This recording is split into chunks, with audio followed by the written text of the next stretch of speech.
Hello. Can you guys hear me? Can everyone hear me?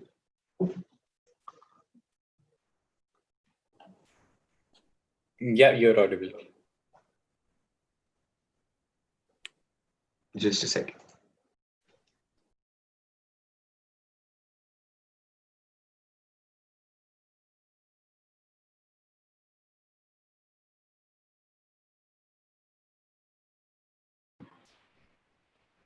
Yes, Praveen, you're audible.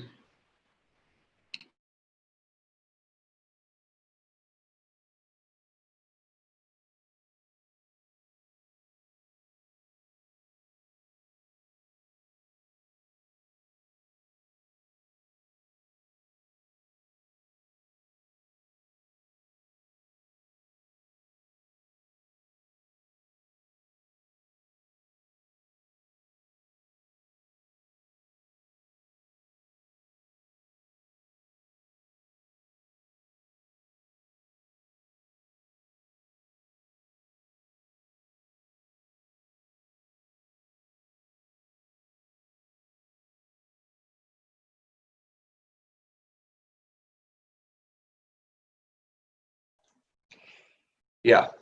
A very good morning or good afternoon to all of you who have joined the Endeavor Bootcamp by EarlyHack. And we welcome you to this bootcamp, which will give you an amazing experience in order to start with your journey in emerging technology. So, today, what we are going to do is there'll be several activities, there'll be several sessions by experts in their domains. So, let's say you want to start your journey in the field of in this journey since a long period of time will guide you, will tell you their experiences, that what issues have they faced, what are the perks of starting early in your life start hacking early in your life. And hacking is not a negative word, right? Hacking is something that is, if you can write a piece of code, you're a hacker. If you know how to develop something, you're a hacker. So the same way, you can become a hacker if you start building something, if you can solve a particular problem. If you see a problem around you, you see, let's say Mark Zuckerberg. What did he do? He was in college. Just a second.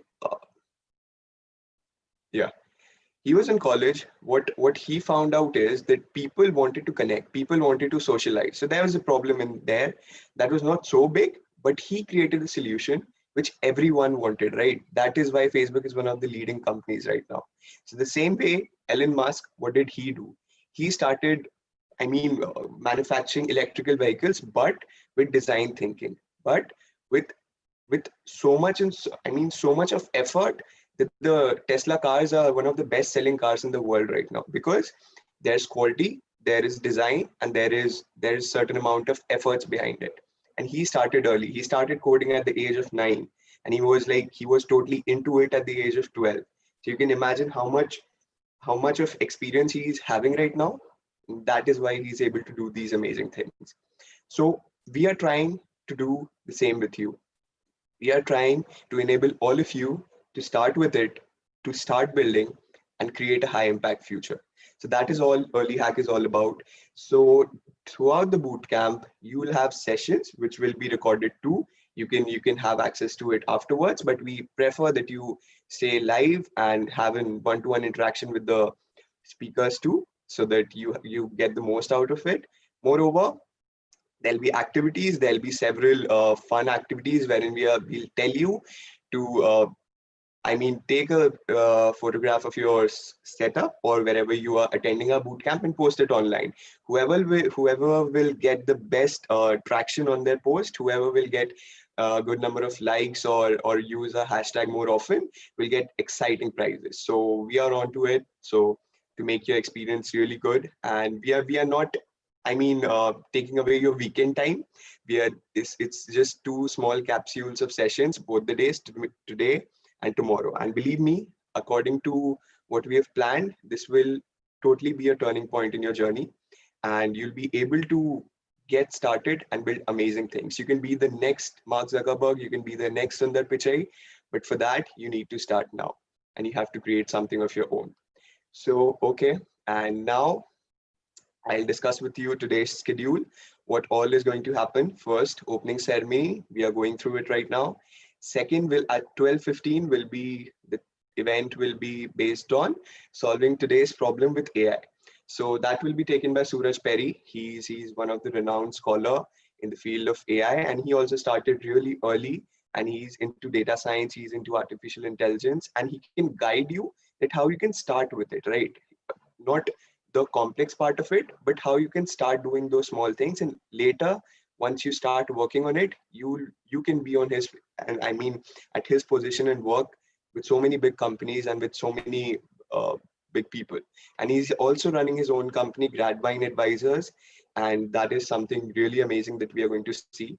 12:30 chatbots and more in AI. These two, Ishwak and Miran, they are young champs, they are young developers. They have been, one have been to Berkeley, and the second has done some amazing projects in the field of AI. They'll be talking about chatbots. So, chatbot, have you seen the chatbot ones? I tell, I can talk to the machine. The machine can talk over to me in the most affluent language, right? That is the beauty of chatbots, and we see everywhere. So, how can you build one of your own chatbot? They'll put some light on it.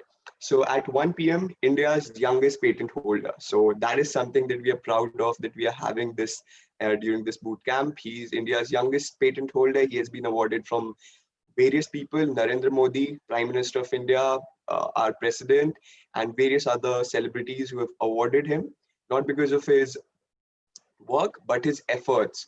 He puts in his 100% to build something, and he has done several innovations. And at a very young age, he was in class 9, 10th, or 11th when he started his journey, and now he's at the top of his career. So you can know more about him, Hrideshwar Singh Bhatti. Internet of Things will be taken by me. I am Praveen Kumar, the IoT curator at Zubi. I'll be talking about Internet of Things, what all you can do, how can you connect everything to the internet and talk to it. So that is something really beautiful that you see. You can control your bulb, you can control your car, you can control anything with the help of Internet of Things. I'll put some light on it at 1:30 p.m. At 2:30 p.m., we'll have the closing ceremony for day one. And then tomorrow, we'll have the day two, wherein we are also having some amazing speakers who are working with Geo. We all know about Geo. They are working with Geo to create the Geo Mart, which is one of the leading application about to be launched by Geo. So that is all that we are going to have. And let's just a second. Okay. Yeah. So yes, now I'll hand it over to Ishwak Sen Gupta. He'll introduce Suraj Perry to you, who is our first speaker. So let's have a look and keep hacking.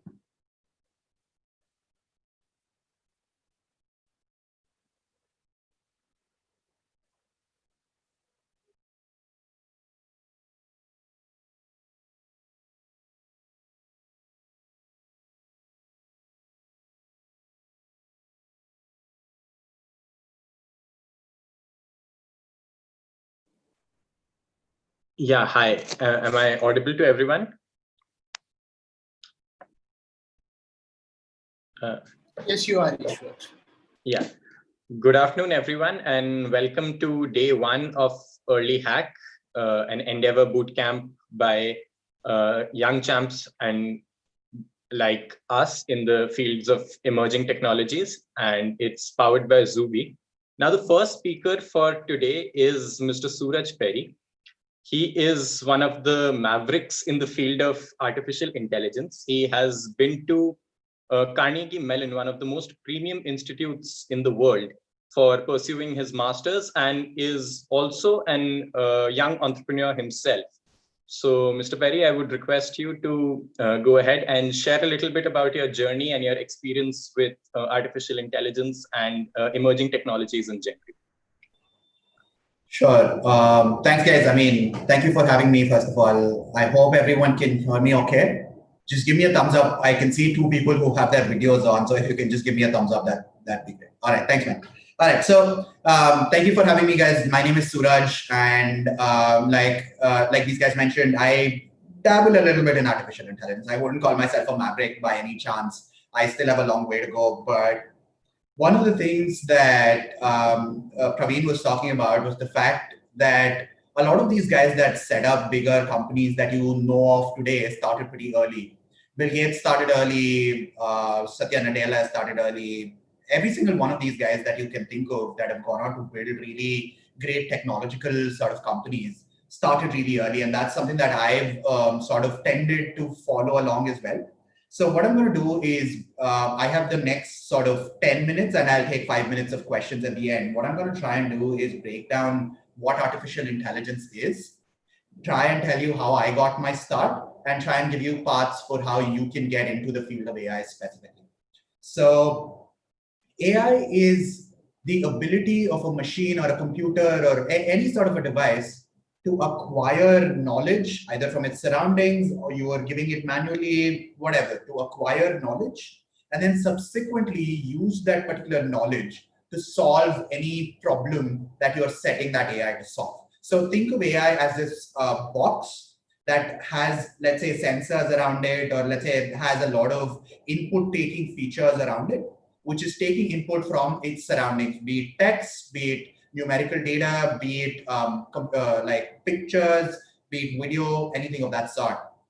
Take that as input and is able to develop certain models, algorithms, etc., and is able to use that knowledge around that particular box to solve a particular problem that you deployed to solve. That's the simplest form of definition of AI. How did I get my start? So I'm one of those geeky guys that was really into computers from a pretty young age. I remember getting my first computer when I was in 9th grade, which is back in 2007, 2008. So that's when my journey with computers essentially began. I started off as anyone else playing games. Back then, PUBG was not available. We used to do these ultra low graphic sort of games like Road Rash and stuff like that. So that's where I got my start. I loved playing video games. I loved just sort of having control over what I can do with just the 4 keys, the 4 directional keys. I loved the amount of control I had on a particular character or my bike in this case, just based on those 4 keys. And that's essentially where I got started. Unfortunately, I did not go down the traditional sort of path that is there back then, of getting into artificial intelligence.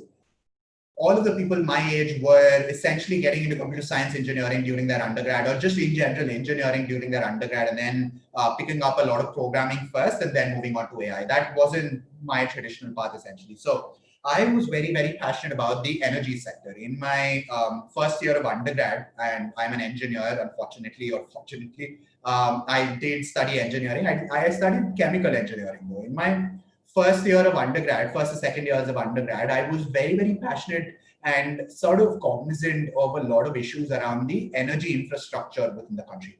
Climate change, energy, anything related to fossil fuels, renewables, all of these were things that I had picked up in school that I developed further in my undergrad. So my start with artificial intelligence, or just in general data-driven decision-making, taking data in and making decisions based on that data, got started when I interned at the United Nations. One of my internships was at the UN in New York City, where I was one amongst 28 members that went on to the international level climate change talks, where I got the exposure to how people were using basic Microsoft Excel, looking at a bunch of different columns of data, projecting that into the future, and then making decisions based on those projections. So that is what sort of got me into the whole data-driven decision-making sort of a process, sort of a mindset. And that would be the first sort of step for anyone that is trying to get into AI. My recommendation is anytime that you think of any decisions that you have to make, the amount of food that you have to eat, should I consume that cake that I'm thinking of towards the end of the day? Should I go out to eat? Should I stay at home, watch something? Should I work instead of that? Anytime you're faced with any decision, just take a minute, depending on how big the impact that particular decision is going to have.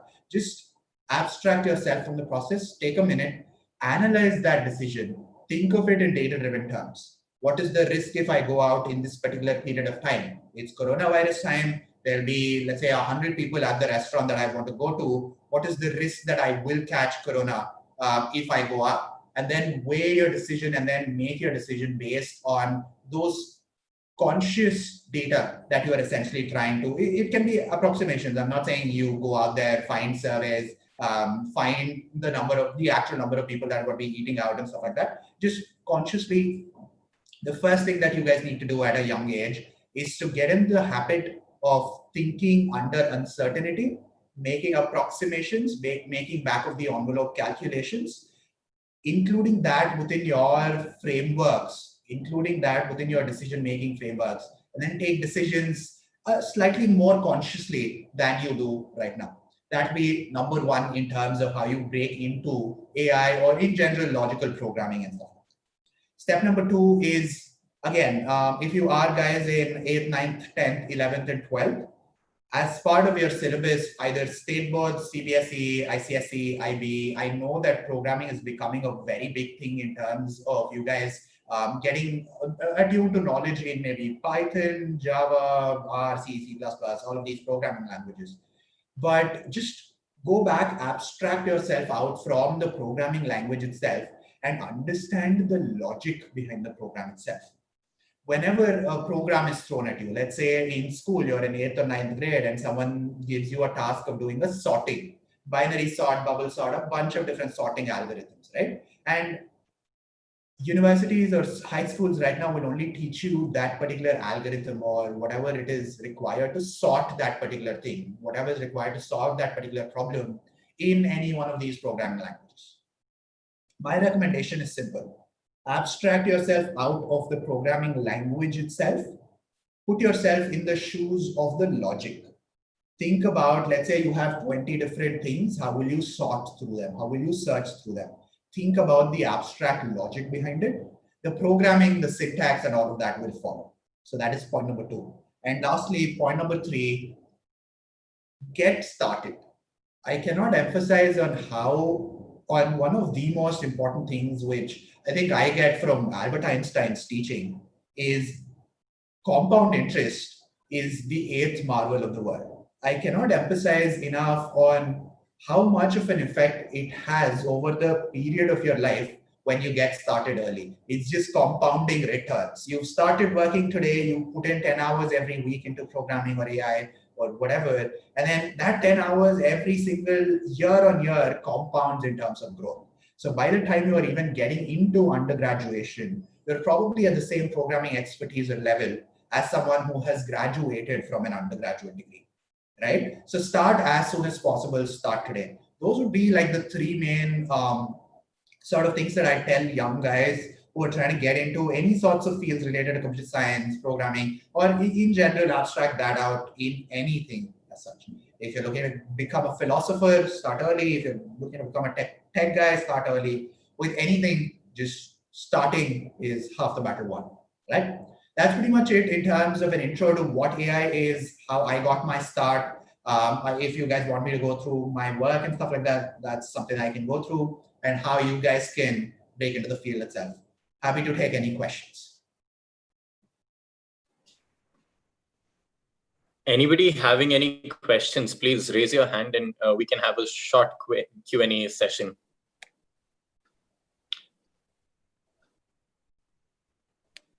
Anybody having? I look at Anushka. I think she has a question. Anushka, yeah. Yeah, please, Anushka, go ahead and you can ask a question. So you said that you like started your whole career in like coding, etc., like in 9th and like 11th, etc. So where did you exactly start? Like with what language? Because at school they don't explain the logic behind it, so it's sometimes tough to like know what you're actually doing. But so where do you start in a like a point of view where you also understand the logic behind the algorithms, etc.? So thank you for that question. Very interesting, right? So back in the day when I was in high school, which is a totally different world from what you guys are in, we did not have programming classes in high school. We did not have computer labs and stuff. I mean, to be fair, I did have a computer lab in school, but that was like this one giant monitor with a pretty old function sort of a CPU. So I got my start, like I said, I had a computer fortunately at home back in 9th grade, and I started playing games and sort of intuitively understanding how games were developed and stuff like that. My first programming language, unfortunately or fortunately, was C, where you had to program everything explicitly. I got my start because there was a computer sir in school that I was really close to that I kept bugging him so much that he used to take me home sometimes and then give me classes in programming using C. I still remember we used to connect to the bash terminal to another server. It used to be a dial-up internet connection and stuff like that. So specifically to answer your question about how you can get started today, do not look at the programming language itself. I think there are a bunch of research institutes and universities that have done amazing sort of work, including Carnegie Mellon, my alma mater, as well as MIT and Berkeley. Start with something called Scratch programming. Scratch is, if you are in 8th, 9th, 10th, start with Scratch. If you're above that, there's another strategy that I'd probably give you. But if you're in 8th, 9th, 10th, maybe even 11th grade, start with Scratch programming. Scratch is a programming tool, I wouldn't say a language, that was developed by MIT's Media Lab, which essentially is a set of interface of drag and drop elements. So it sort of etches the logic behind whatever problem you're trying to solve, even before you get to the actual code or the syntactic programming, right? So start with Scratch. That'd be probably the best place to start. I see a question in the chat from Adil.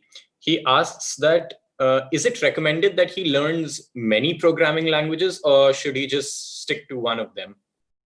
If you are, again, Adil, if you are in anywhere between 8th to the 12th grades, or even 8th till the second year of undergrad, pick one language, pick only and only one language.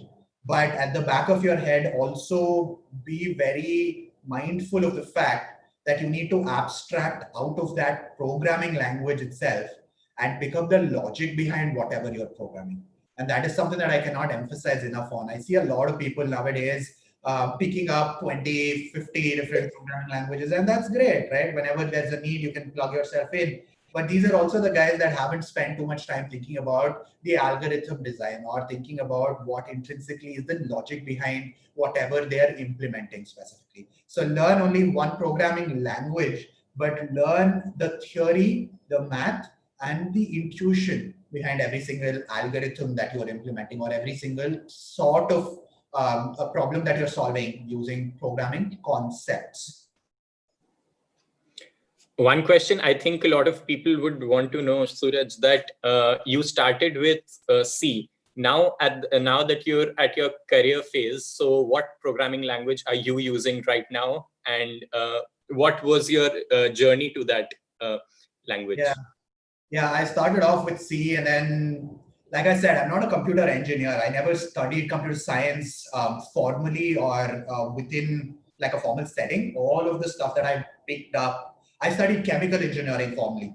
So I know how to make containers, design industries and stuff like that. But I always kept in touch with the programming components because at this point in time, I do not understand how universities and high schools cannot be teaching programming and the applications of programming within any particular domain. So the domain I chose was chemical engineering, energy, and in general education as well, because that's one of my interests. But in terms of programming languages, I started off with C, went on to C++ really quickly because I could not, for the love of my mind, keep declaring variables every single time. I could not just do it. So I moved on to a higher language. I picked up R when I picked up Excel first, then picked up R, and then finally I work extensively on Python right now.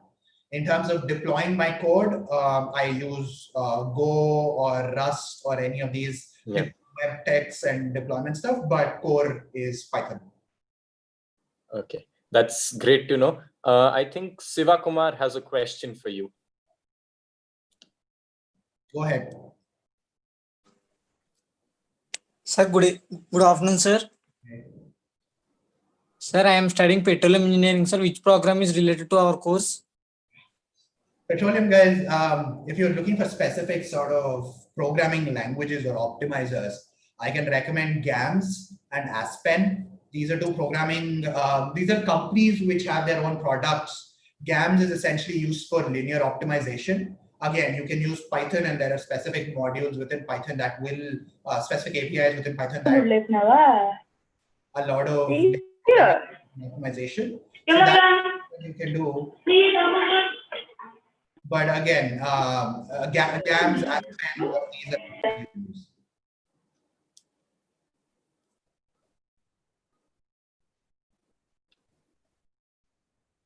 I think you can go ahead. Yeah. Yeah, I'm pretty much done. So GAMS Aspen, but excited in that particular field. Okay. We can take one more question. Sure. I think Monica, you have a question, I can see.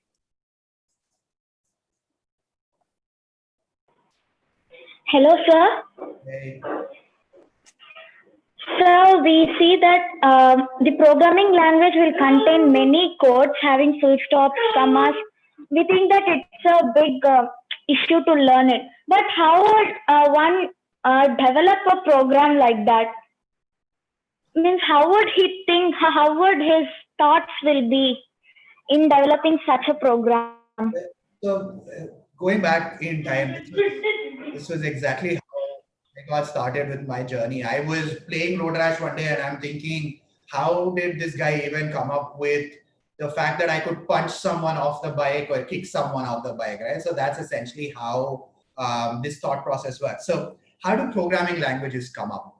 Whenever there is a specific need in the market for a specific thing, for example, WhatsApp, if WhatsApp or Facebook needed to scale and scale fast, existing infrastructure, existing programming languages were not adept at doing it. And therefore, they came up with their own programming language, which solves a particular thing. Pretty much all of the modern sort of programming languages that you see are essentially down at the most basic level, bytes of code that you're sending to your computer, zeros and one, that you're telling your computer to solve or to do in terms of instructions. If you want your computer, if you want a particular thing to be faster on your computer, you can just abstract that zeros and ones routine and make that as a new module, or even a collection of these modules becomes a new programming language specifically. So it's great that you're thinking this way. One of the biggest things that I would recommend for you is to get involved in an open source community project. By an open source community project, I essentially mean something that is developed by the community. There are specific modules, there are also specific programming languages, etc., that are developed by a group of volunteers that are coming together. So get yourself involved with the open source community, and they will give you a lot more ideas in terms of how you can get started on developing your own programming languages.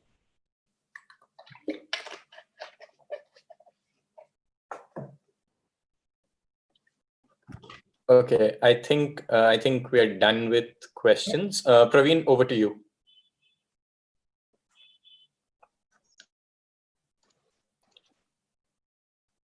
Yeah, so that was totally an amazing session. Thank you, Suraj Perry and Ishwak, for having such a great session for our audience. Now, let me just brief you about one competition that we are having right now. And that is, you all can click a photograph of your setup wherein you have your laptop or wherever you're taking notes of such eminent personalities like Suraj Perry, where what all he has said and what all you're learning, just pointers or anything. That's a tip for you to do. But if you're having a kind of setup and if you're working right now, just click a picture, click a photograph, or write something of your own that you have learned and post on your social media handles. Use the hashtag EarlyHack. Hashtag EarlyHack, whether it be Twitter, LinkedIn, Instagram, Facebook. These platforms are totally ready. The one during the end of day one who will have maximum of such posts and with a good amount of traction, we have exciting prizes for all of you, which we'll be announcing on the closing day 2, that is tomorrow. So start now, and it's good to share with other people so that they can join too. But use the hashtag EarlyHack and get on it.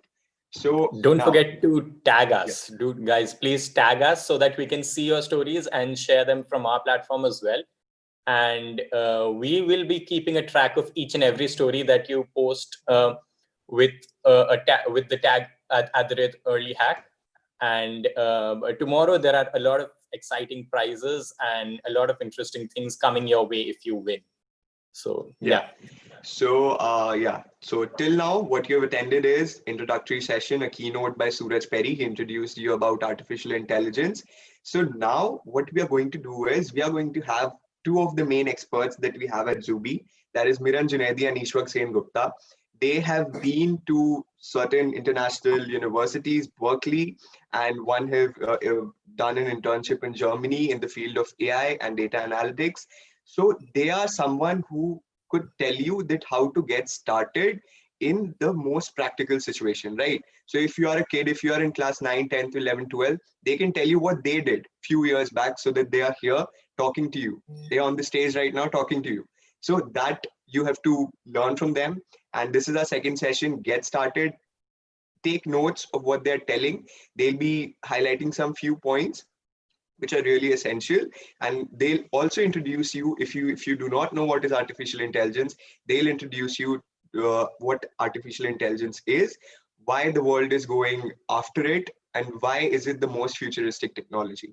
So handing over to Ishwak Sen Gupta and Miran Junaidi. Thank you very much. Thank you very much for such a nice introduction. Again, good afternoon, everyone. I am Ishwak Sengupta, and I would be taking this session along with Miran Junaidi. So Miran, would you please take a minute to introduce yourself and like a little bit about your work and what you do and a little bit about yourself? Sure. Thank you, Ishwak, and thank you, Praveen, for that brilliant introduction as well. So I'm Miran Junaidi. I started off my journey in artificial intelligence around 3 years ago. Since then, it has been a crazy ride. I've been to University of California, Berkeley. I've given a talk in PyCon Taiwan. I actually went to Taipei, Taiwan, and then gave a talk. And I work on really cool projects. I'm working on multiple research papers, and I'm also teaching this great course at Zubi along with Ishwak, obviously. So I started when I was probably 17 years old, 17 or 18 years old. And that's when I wrote the first line of code that I ever understood. And since then, I've always wondered, right? Like, what if I started a little bit early, say I started a few years ago, I'd be so like one really great example is all these online personalities, 15, 16-year-olds building really cool Alexa skills, Google Home skills, and things like that. So I always used to wonder what if I started a little bit early on that. So I think that is the motivation behind starting all of this. That is the motivation behind teaching these courses to young early champs. And yeah, so that is how I got started. And I think Ishwar, you have pretty good views on starting early and getting started with all of these things a little bit early. Yeah, so I'll just introduce myself once. My name is Ishwak Sengupta, and I have been a research intern at the Technical University of Dortmund in Germany. And I was also a part of the Harvard project for Asian and International Relations in the Science and Technology track. Now, I was first inspired to know about AI when I was back in, I think, grade 11th. I was 15 years old at that time. And that time I had just started playing chess online. I mean, I saw a few chess masters in my class, and I thought that, this is the next cool thing, and I need to just master it. So I started playing chess online, and I played and played and played. And like for the first few games, it was like I had the computer by its collar. So it's like I was beating it in like 3-4 moves. And eventually by the fourth round, it started getting a little difficult for me. So like by the fourth round, it was not again 3-4 moves. It was around 10-12 moves that I needed to beat the computer. Proceeding to the 7th and the 8th round, the computer and I had a tie. And then by the 9th round, it was beating me. I played 14 rounds that day. And by the 13th and the 14th round, the computer was beating me in 3 moves. And in the 14th round, it beat me in exactly three moves. So at that time, it struck me that it's the same computer that I'm playing with. It's the same HP computer that I'm playing against. How is it that with every game, it's getting so much better? So I started reading up a bit online. At that time, there was not much awareness about AI. AI was one futuristic thing. Jiska matlab, anytime you take the word AI, the only thing that comes to your mind used to be those futuristic white robots, which are serving you food, which are bringing you stuff. So those robots, that's the only thing that came to our mind at that time. That time, AI was not such a common household word. that cameras are also using AIs, your phone is also using AI, everything is AI powered these days. That time it was not like that. So I started reading up a bit online, and I saw that the player that I'm playing against on the computer is nothing but an AI. So I got very curious that how is it that, okay, again, understanding that it's a piece of code, how is it getting better with every move? So that was the time when I got first inspired by AI. Obviously, I didn't have the resources at that time. I didn't have Coursera, or they were present at that time, but the awareness about them that is prevalent at this time, that wasn't there. We didn't do courses on Udemy and Udacity back in our days in school. So it was when I was in my second year of undergrad that I actually started doing coding, full on artificial intelligence coding. And that was the first time I created an AI. And ever since then, it's been a crazy journey. And during my time at Dortmund in Germany and at Harvard, I met a lot of people much younger to me. They were like 15 years old, and they were like so much better than me. And I felt like an absolute amateur, and it was kind of humiliating, but I took it in the right spirit. And I really thought that what are these guys doing extra that they're getting so much better than us and they're so ahead of us. So that was the time when I realized the importance of starting early. It's the same technology, and we have the same resources, they have the same resources. It's just the timing which matters. They started early, that's why they were so much ahead of me. And that was the time when I was first inspired to do something in this field. And then eventually I got in touch with Zubi, and that's how we started our first course for young champs like you guys. And we have been teaching AI over there. And yeah, that's about my story. So Miran, you said that you went to Berkeley for a project. So what was the thing which struck you the most about Berkeley? Like, how is the programming culture different over there? What did you build over there? Can you just tell us a little bit about your project? Absolutely, yeah. That's indeed a very brilliant question. You see, so see how in India we have this notion of developers and people being the computer science students being the developers and having those coding skills, right? But out there it's totally different. So I was taking this class in the Department of Industrial Engineering and Operational Research, and that class was called Data X. It was data science. And like people there who are doing majoring in that particular subject had this coding skill, right? That was also programming and everything was seen as a skill and not a domain, you see. And the computer science students were doing much advanced and much greater thing, but these basic things like programming, building, data science models, statistical models, or even machine learning models, they were considered as a skill. They were considered as a skill to be deployed in different domains. And you see how in India, so I'm a computer science engineer, and probably the only reason, probably the primary reason why I got into all of this was because I was a computer science student, right? But out there, it's totally different. Out there, it's like whatever major you are, whatever subject you're studying, like as Suraj Perry also brilliantly mentioned, whatever you study, all of these things you need to have it in your pocket to use it as a tool or use it as a skill. So I often say that programming and computer science is a tool rather than a complete individual domain. So that was like the shift which I saw there versus here. And I think we are planning on bridging that particular gap, right? Bridging, getting these skills and things like that accessible to all these independent and individual students, and starting on very early. And you see, one brilliant thing that even Suraj Perry struck to me. He said that well begun is half done, right? So you begin so early, you begin good, and that's your half of vision. That's you're halfway through already. So you see that culture and this culture, there was a shift from there. And I think bridging that will be the primary thing that works here. Yeah. So Yeah. I had a similar experience back when I was at Harvard or in Germany, that I saw that for us programming is a programming language is a subject.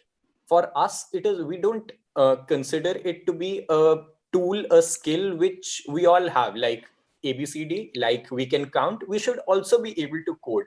It's a necessity rather than a choice.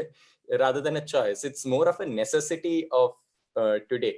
So that's why even I felt at that time that it's very important that in India also we get that culture of starting early. Like the earlier we start, the greater we can, the greater is our chance of hitting the bullseye. So what are some projects that you've done over the years? What was your first project? How did you start, and what was your first project? So my first project was when I was back in my first year of engineering. That was, I just got started. I was 3 months into engineering. That is when I was super enthusiastic, completely energetic, wanted to learn new things. And so first thing what I learned was I tried to understand what an API is. And you see, there's this YouTube video of analogy of API being a waiter. Okay, so it serves you food from one day, and then that's how I built my understanding. And the first project we did was, I used to, so back then, now it is completely, the entire set is called GCP, Google Cloud Platform. Back then there was this individual independent APIs for voice recognition, for text to speech, OCR, and things like that. So what I did is I wrote like 30 lines of code. I pulled all these APIs from different places, and I built the first project called Braille for Blind. So what it used to do is, between Braille language, Braille was, we just created like a simple dictionary mapping. So Braille language between text to speech, speech to text, and optical character recognition, that is OCR. And from anywhere to anywhere. Supposedly, if a person is blind, he wants to read a book, he can translate that entire book into Braille and get it Braille printed and start reading. If he wishes to write, he can speak, and all of that will be translated to text. And this is my first project. Actually, I'm also curious to know, how did you get started? What was my first project? Was the first thing, or like the first significant thing, if I say, it was a chatbot that I built. So I was again very fascinated by the fact that you can give commands to something and it will do it. So I was very fascinated by that thing, and I built the first thing that I built was a very basic elementary chatbot. And because that was my first project, that's the reason why we have included building a chatbot as a part of our course. So at the end of as you know that at the end of our course, we build a chatbot. Like in 2 weeks, we learned how to build a chatbot. And the chatbot just does not have local application, like it's on your phone, it's on your laptop, but a chatbot can be deployed to a Google Assistant or Amazon Alexa. So that was something which I found to be very interesting, and that's something that I built very early. Yeah, absolutely. Ishwar, could you just, so supposedly, I mean, you mentioned the course we'll be taking at Zubi. I think it'll be great if you could just walk the students through as to how exactly we'll be covering, what exactly we'll be covering in the course, what are the prerequisites, and what exactly will be the outcome, and what will they build of the course. So every time, I mean, in my experience, every time somebody has asked me, how do I get started with AI? Like, how do I start making AIs? How do I build an artificial intelligence? 90% of the times I blank out, because I didn't have any such defined path that I took to reach building AIs. So I never had an answer to that. And that was the time when I thought, when these online courses were were becoming very prominent. So I thought that I'll also discover these. So I realized that to make an artificial intelligence, you need to know a programming language. Now, 90% of the people who want to get started with AI don't know what programming language they should learn. So the first step for them would be to learn that programming language. Now, any course that you take up, the language is Python. So to learn Python anywhere, it is about a 12-week course that you need to do on Python. And after that, you go on to build artificial intelligences. Now, I personally feel that by the time you learn Python, you spend those 12 weeks, you're pretty much burnt out. And then you start losing interest unless you're super motivated and like you have that drive within you. But somewhere there is the fatigue sets in, and it gets and your ultimate purpose gets defeated of learning AI. So what our course is about, it's a 2-week course in which we teach you the essentials of what is required to build an artificial intelligence. We won't teach you the entire thing, the entire programming language, only the essentials, the keys and the basics that are required. And then after those elementary things, those basic things, we go on to the concepts of AI. And then by the end of the course, we have a fully functional working chatbot with us, which you can deploy on Google Assistant, on Amazon Alexa. And if you're really good at it, then maybe you can even build a Siri action. So yeah, that's a bit about our course. And one thing I want to ask you, Janedi, that does anywhere, how relevant do you think is formal computer science education at this day and time? Do you think that it is required that you do your 2 years of high school and then your 4 years of undergrad, your engineering, to be in computer science, to become a computer scientist, an AI architect, or an AI developer? Do you think it's really important, or do you think you can skip the steps and get a head start and start early? Yeah, absolutely. So first of all, just to simply answer the question in a very basic sense, I'd straightforward go up and say that no, that is not required or necessary in order to build skills. And if you're just motivated enough, you see, we have seen these brilliant examples of Suraj Perry. We saw today morning Sundar Pichai, as a matter of fact. So Sundar Pichai happens to be a metallurgy engineer from IIT. And things like so.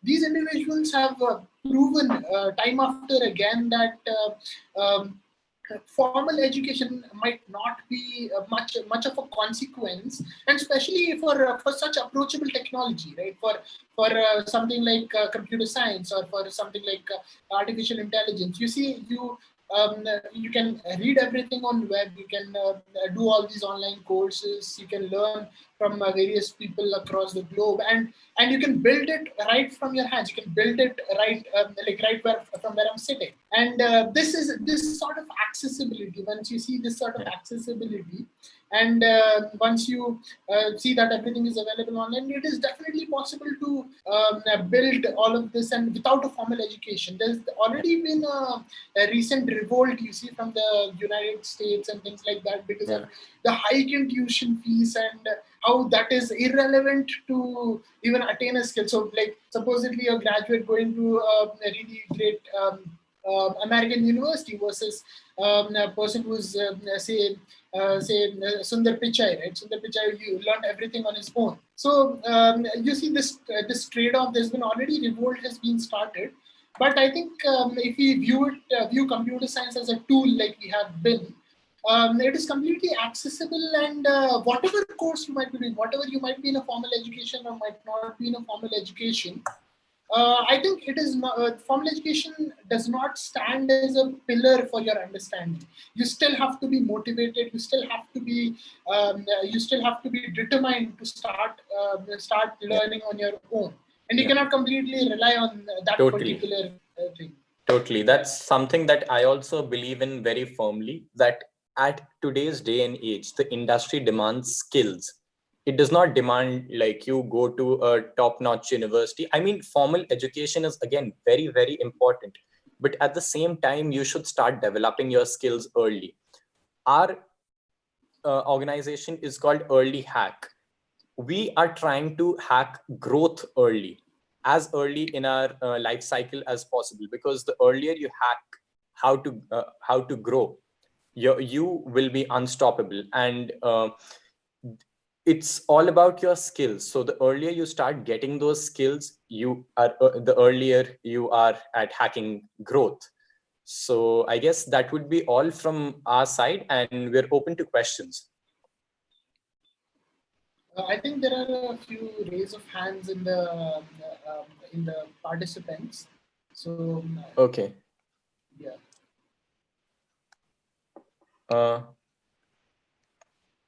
Priyanshu, I think let's Priyanshu, you please go ahead and ask your question.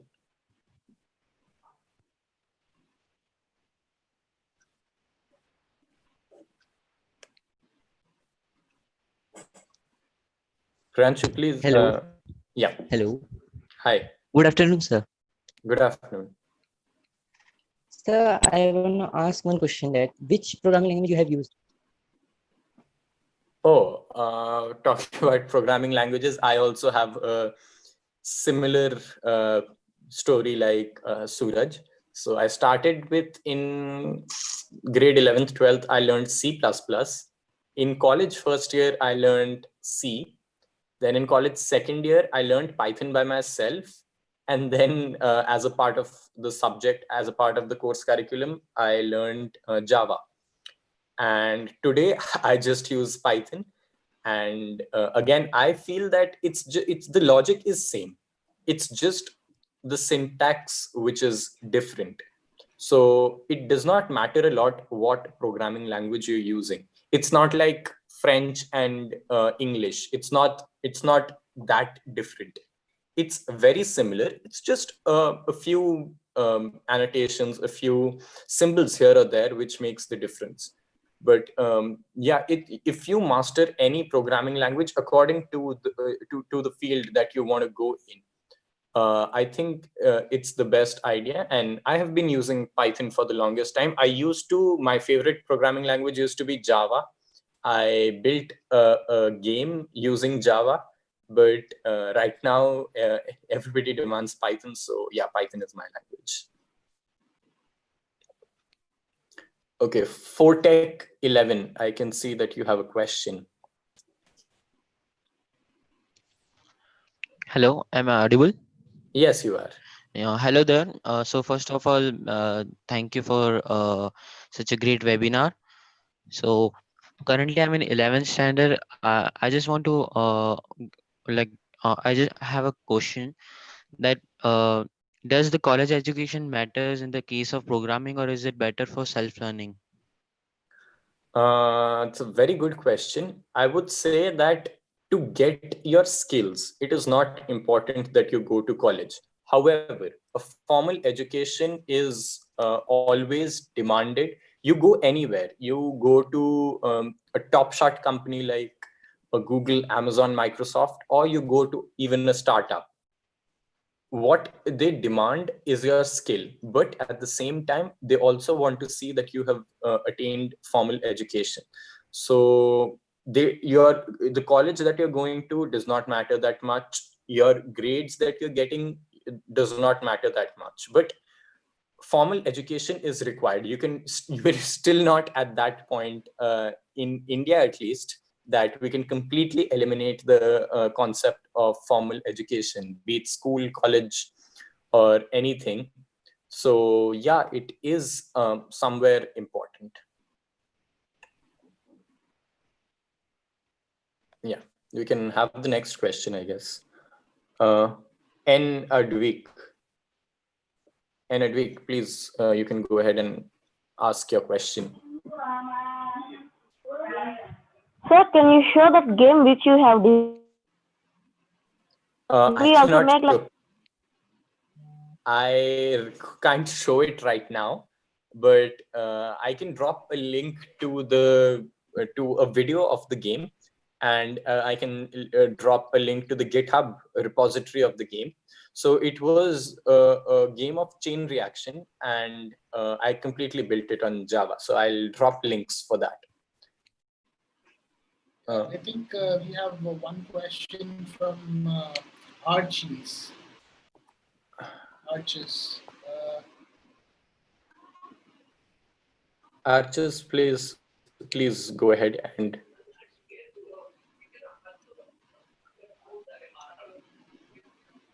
You're muted right now. Just unmute yourself.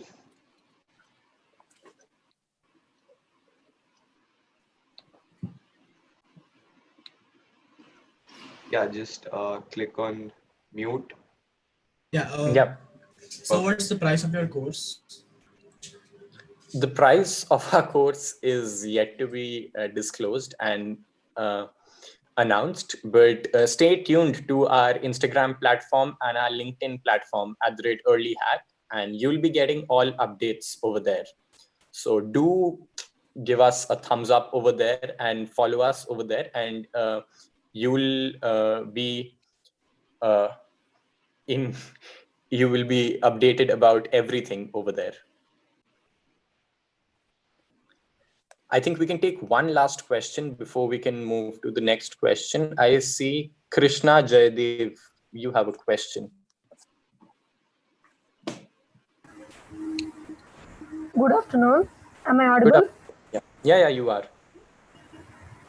Which programming language you used at that time?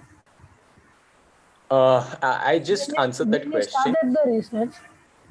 When I started research at that, during my time in Germany, the programming language which was demanded was Java.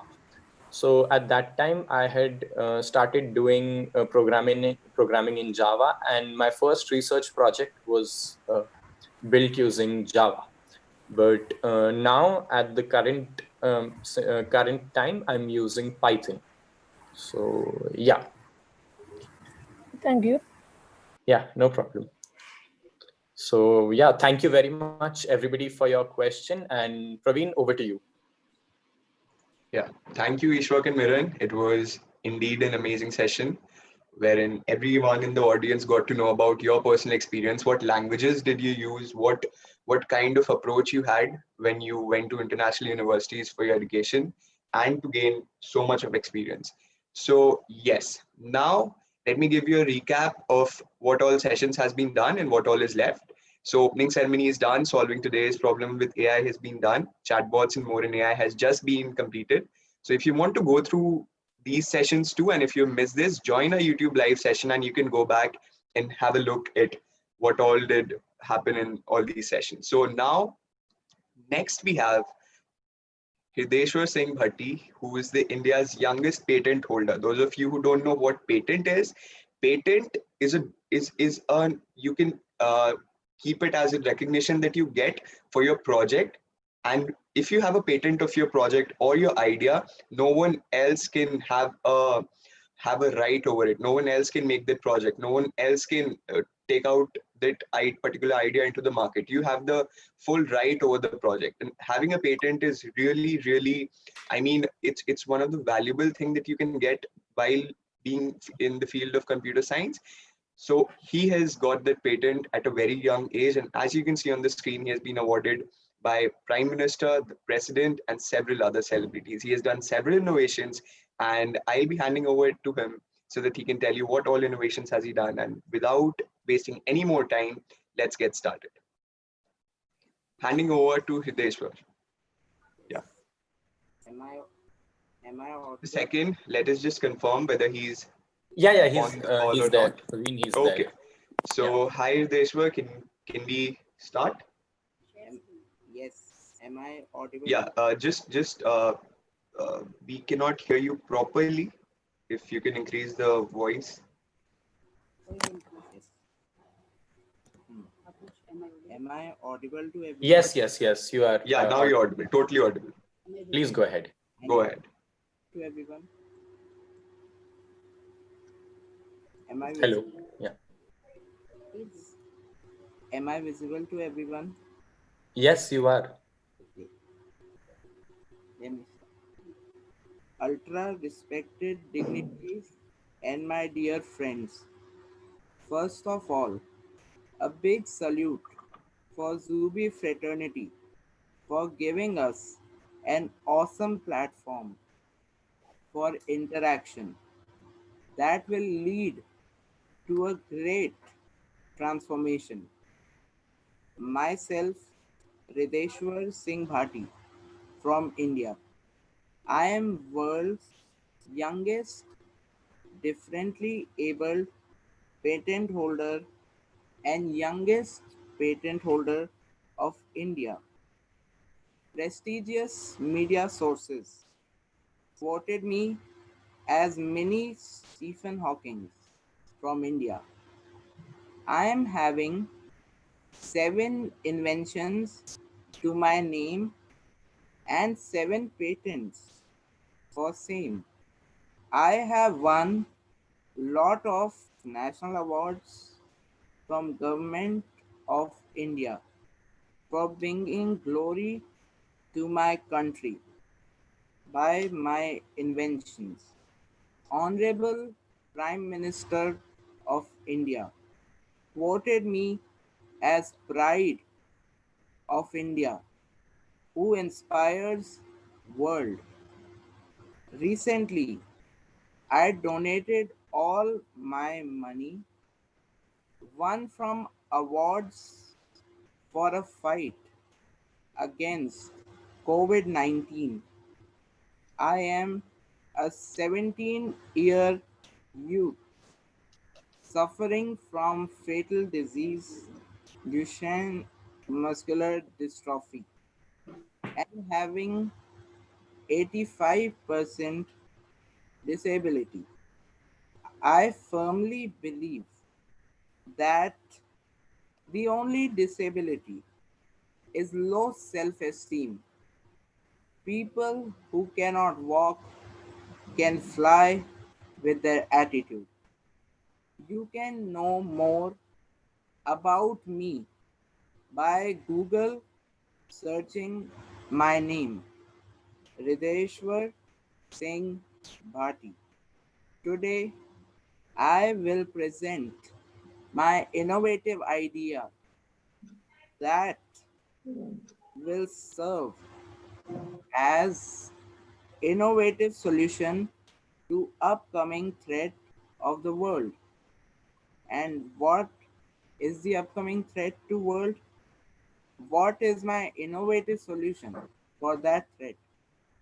What is upcoming threat in near future, which is far more dangerous than COVID-19 for world?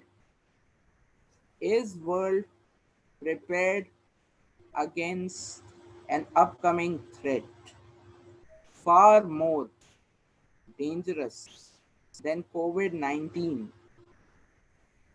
Is world prepared for partial or full lockdown of that could be done by bad people by overtaking or manipulating or distorting the system of information flow? Okay, first I will tell about threat and then I will tell its innovative solution which is done by me. Recently, Honorable Prime Minister of India declared fake news as a deadly virus in non-aligned movement summit. Many great thinkers across world have stated that next world war will be fought online. Whole world is facing cyber and online attacks and threats every day. Websites of reputed organizations of world are being hacked every day. Information is power in present world. Flow of information is decided predominantly by computer and internet systems based on binary. But unfortunately, loopholes and incompleteness in computer and internet systems based on binary system also help bad people to manipulate and distort information flow. Today, whole world is suffering from coronavirus. But world must get aware and plan against an upcoming threat in near future. We must stop misuse of computers and internet in order to save the world. Controlled use of nuclear power is boon for society, but uncontrolled chain reaction of nuclei leads to dangerous atom bombs. Same analogy is also valid for flow of information. Controlled and effective use of information is boon for society, but uncontrolled or distorted information flow can be a big disaster for whole humanity. Now, I will tell my invented solution for the global threat. What is my invented solution for upcoming threat to world of computers and internet? My inventive and innovative solution is to enter into new era of internet and computers in world. Now I will tell about invented solution. We must enter into new era of computers and internet systems. New era of computers and internet demands that we must quit present system of computers and internet, which is based on binary base, eventually and gradually. This is the right time for entering an invented era of computers and internet that will be based on ternary base for near future and hexadecimal base for distant future. Right now, whole world is using binary system of computers and internet. Binary system is based on base 2 because it uses two digits 0 and 1. Therefore, in binary based system of computers and internet, we can have only two options for control of information, that is on or off. But in ternary based system of computers and internet can have three options of controlling the information, that is on, or of or under consideration. It will be possible because ternary based system of computers and internet will use 3 digits 0, 1 and 2. Present system of computers and internet based on binary base can be easily decoded, hacked, controlled, and manipulated due to two main reasons. First reason is that it is having only two options to control information and lacks under consideration option for control of information. Second reason is that binary based systems time and whole world have already gained command and expertise over it. Therefore, lot of people are in position to manipulate or control it. Hence, this is the right time to go for a new and invented system of computers and internet, which will not be controlled or manipulated easily. Yes, world will also have expertise over ternary based computers and internet systems in distant future. Therefore, we must start working over hexadecimal based system also. In hexadecimal based system of computers and internet, we will have 16 options for control of information because it will use digits from 0 to 15. Not only that, hexadecimal based systems of computers and internet can have 4 layers of control of information in the form of 1, 3, 5, and 7. World must gradually quit present system of internet and computers, which is based on binary systems.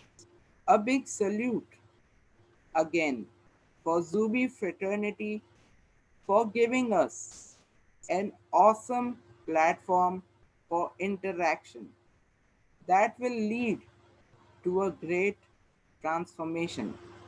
And thanks from deep core of my heart for respected dignitaries and my dear friends for listening to me. Regards and thanks. And now over to my father for further details and questioning.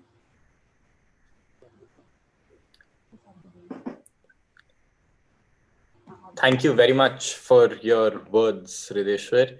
Your story is really inspiring, and the work that you've done is very impressive and very inspiring for young champs, because you just presented a story that nothing can stop you. And that is a philosophy that Early Hack really believes in, that the only obstacle between you and your success is yourself. And the moment you remove that, nobody can stop you. So thanks a lot for sharing your story and your time, and more power to you, and all the best for your future. Next in line, we have Praveen Kumar. So Praveen is also an instructor, a course curator at Zubi. He takes a course on Internet of Things. Praveen has won over 25 hackathons And very recently, he won one of the global hackathons by Procter & Gamble, P&G. P&G is a globally renowned MNC. And Praveen, at such a young age, won their hackathon. Praveen has also written research papers and has also got them published at Cambridge University in England. So yeah, really happy to have you, Praveen. Please, over to you. Yeah, thank you so much, Miran, for such a warm introduction. So this is the last session of the day. After this, we'll have the closing ceremony for day one. So let us start with our Internet of Things session. I'll just share the screen. Okay. So I guess everyone can see the screen. Can I have a affirmative call, Miran? Can we see the screen? Yes, we can. Okay. Yes, we can. Perfect. So I'll be telling you what Internet of Things is all about. What is this buzzword? You hear about Internet of Things almost everywhere now, because 1 or 2 years ago, very few people were working on it, but now you can see it in every sphere of your life. People talking about it. That okay, here's a problem. Can Internet of Things be applied? Or several companies are applying Internet of Things beforehand. So let us start. So I would request anyone who's scribbling right now on the screen, please just stop. If it's by mistake, no issues. Just a second. Oh, okay. Just a second. Yeah. So talking about my own journey, what all I have done, Ishwak introduced, I've won several hackathons, but all of that due to one single point that I started hacking really early. I started in class 8. So the first hackathon that I won at Titan, the image that you can see on your screen, this one, was when I was in class 9th, and this was a smart wearable glove that I developed. I'll be showing you how does it work in the next slide. But I've been to several hackathons, presented several projects to them based on Internet of Things, embedded systems, and recently a very basic project that I created was on blockchain. But my main arena is hardware, embedded systems, and IoT. I presented in IIT Delhi. I presented it to several hackathons such as Co-Founders Town in Gurgaon.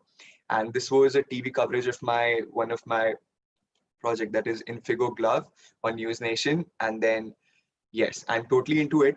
And let me just tell you what recent projects I've worked on. This was the project that I was talking about, a smart wearable glove. So let me just ask you, how do you count numbers? How do you count numbers on your fingertips, right? Just a second.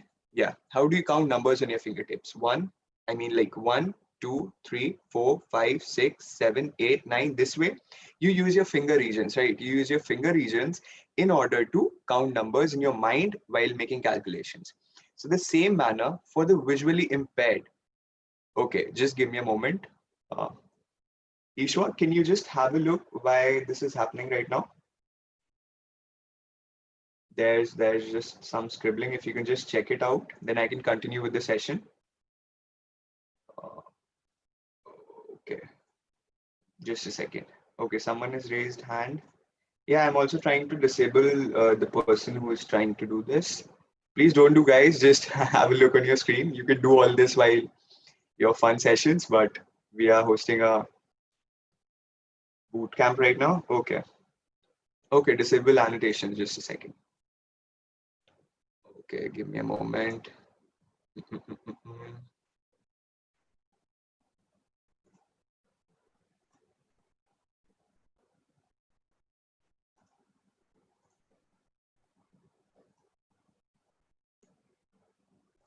Yeah, perfect. Now I guess we can start with it. Yes. So my first project was smart wearable glove for the visually impaired. I told you how you can count numbers. 1, 2, just a second. Is my video on? Yeah. So 1, 2, 3. The same manner, the blind, the visually impaired person, the user who faces a lot of problem going through these smartphones, touchscreen phones. So what they can do is wear this wearable glove and they can dial numbers through it. Can you imagine? They can dial numbers through it. Once they wear the glove, 1, 2, 3, 4, 5, 6, 7, 8, 9, and those are real numbers, just as you dial on your old school smartphones. You all might have used Nokia 30, those old school phones. Same manner, you can dial through your fingertips. You can talk to any person. Once you've dialed, you fold these 3 fingers, put this near your ear, put this near your mouth, and you can talk. Here's a microphone, here's a speaker, and you can talk to the other person simply through your hand. No need of searching or no need of voice assistance dialing for you. You are in the control, and this empowered visually impaired.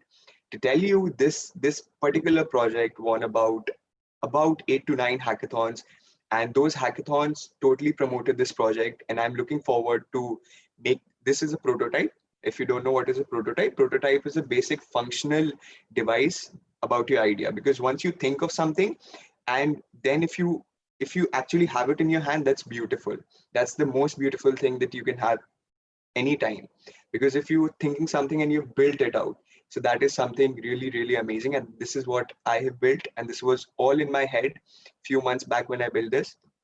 So the hackathons that I won, they said that, okay, just we are giving you certain amount of money, we are giving you certain amount of credibility. The second project, IoT based water quality monitoring system. So what this system does is, you leave it into Ganga, you leave it into Yamuna, it will move around on its own. You can see the turbine on the left hand side. This is also a prototype. And what it will do is, we all know about water quality management. Ganga is the most polluted river that we all know. So let's say it is moving around in a certain zone, and it detects that, okay, the turbidity level is high, the pH level is high, and pollutants level is totally high right now. And when you know that, basically taking action at that particular moment is impossible right now. What it does is, it moves around, it takes the sensor data and sends it to a website. And that website or that application can be controlled by the Delhi Jal Board, by any authority that is in control of that particular area. And they can take action. Okay, at this time, at this point, I mean, at that place, certain effluence from an industry is coming. So they can take an action and stop that. And that problem will be solved at the root level. Not, we all know about the quote, prevention is better than cure. So we are preventing it from getting polluted. And this device got around $2,000 from NEC Corporation. I won $2,000 just out of this device that I built for the cleaning of river bodies, for totally embedding Internet of Things into real life. And NEC Corporation, one of the leading MNC, just bought this entire idea with a cash prize for the hackathon. So you all can build certain projects, you all can compete for such hackathons, and you all can get certain amount of recognition and further push your ideas, push your projects. If you have something in mind, you want it to happen in the real world, go ahead, start working on it. You can go to companies. Companies are totally accepting these projects. Companies want you to innovate. And the early you go, the early success you'll have. Then the third one, this is something really amazing that I've faced in my life. So there was this hackathon for COVID-19. It was for creating a solution for the COVID-19 menace that was happening. So this was Sathi devices that I built. It is something like health monitoring system. You all know about health monitoring system. I'll explain it in the most simplest manner. So right now, the amount of beds and the amount of patients are totally disproportional, because beds are like over kind of in Delhi. If you see, beds are totally over. And if any patient is coming, they have to either get into home isolation or they have to look for some other solutions. So this, what it does is, if you're in the hospital, so the doctor actually takes your parameters time to time, and then give you certain amount of medication and etc etc. So if that could happen at your home, let's say this device is with me. Morning, I just put my thumb in there, I feed all my data, and it simply goes to the server, and that access is given to the doctor or the nurse or the authority of the hospital. They can access everything what is happening with me right now at my home. And if my parameters go beyond threshold, if let's say any of my parameter, breathing rate of breathing goes high, that will be notified in real time. If it's happening now, the notification will go now, and the hospital can take certain amount of action, take me to the particular place, and then totally get onto it, right? So this project I built in around 4 days, 3 days of working, 1 day of ideation, and this won about $1,000. This entire project won about $1,000. So believe me, if you start building things, everything will come onto your hand. You can get recognition, you can get monetary benefits, you can get certain amount of perspective on how to go forward. And this is all that I have created in the recent time. And obviously I've done several other projects, but these are some of the mainstream projects that I've done. And recently I built an application that is Dapsule. You all can search for it, www.dappsule.com. So that's a blockchain application. If you have any kind of interest in blockchain, if you want to know more, you can search on internet, you can go to my website and see what my project did. Perfect. So talking about Internet of Things, because I told you what all I have done, what could be your journey in Internet of Things. And this has all been in the last 2 years, right? This is not some 5 or 10 years ago. This has been done in the last 2 years. And two of these hackathons was in 2020, all from home. I didn't go anywhere. It was totally virtual and everything from home. So at the comfort of your home, you can do everything. So starting with Internet of Things, I mean, totally a theoretical part of it, but I'll present it in a much more fun way. 1999, when? So it is very important for us to break down any technology into three things: when, how, and why. If you know these three things, you got the hold of the technology and you can explain it to anyone. If your father, if your mother asks that, okay, what have you learned today? What do you mean by artificial intelligence or Internet of Things? You can define that in these 3 points, and that will suffice all the purposes. 1999, the term coined by Kevin Ashton. He coined this term, Internet of Things. Okay, just a second, yeah. So how? Let me just introduce this to you. Carnegie Mellon University. You actually saw an alma mater of Carnegie Mellon University, that is Suraj Perry today.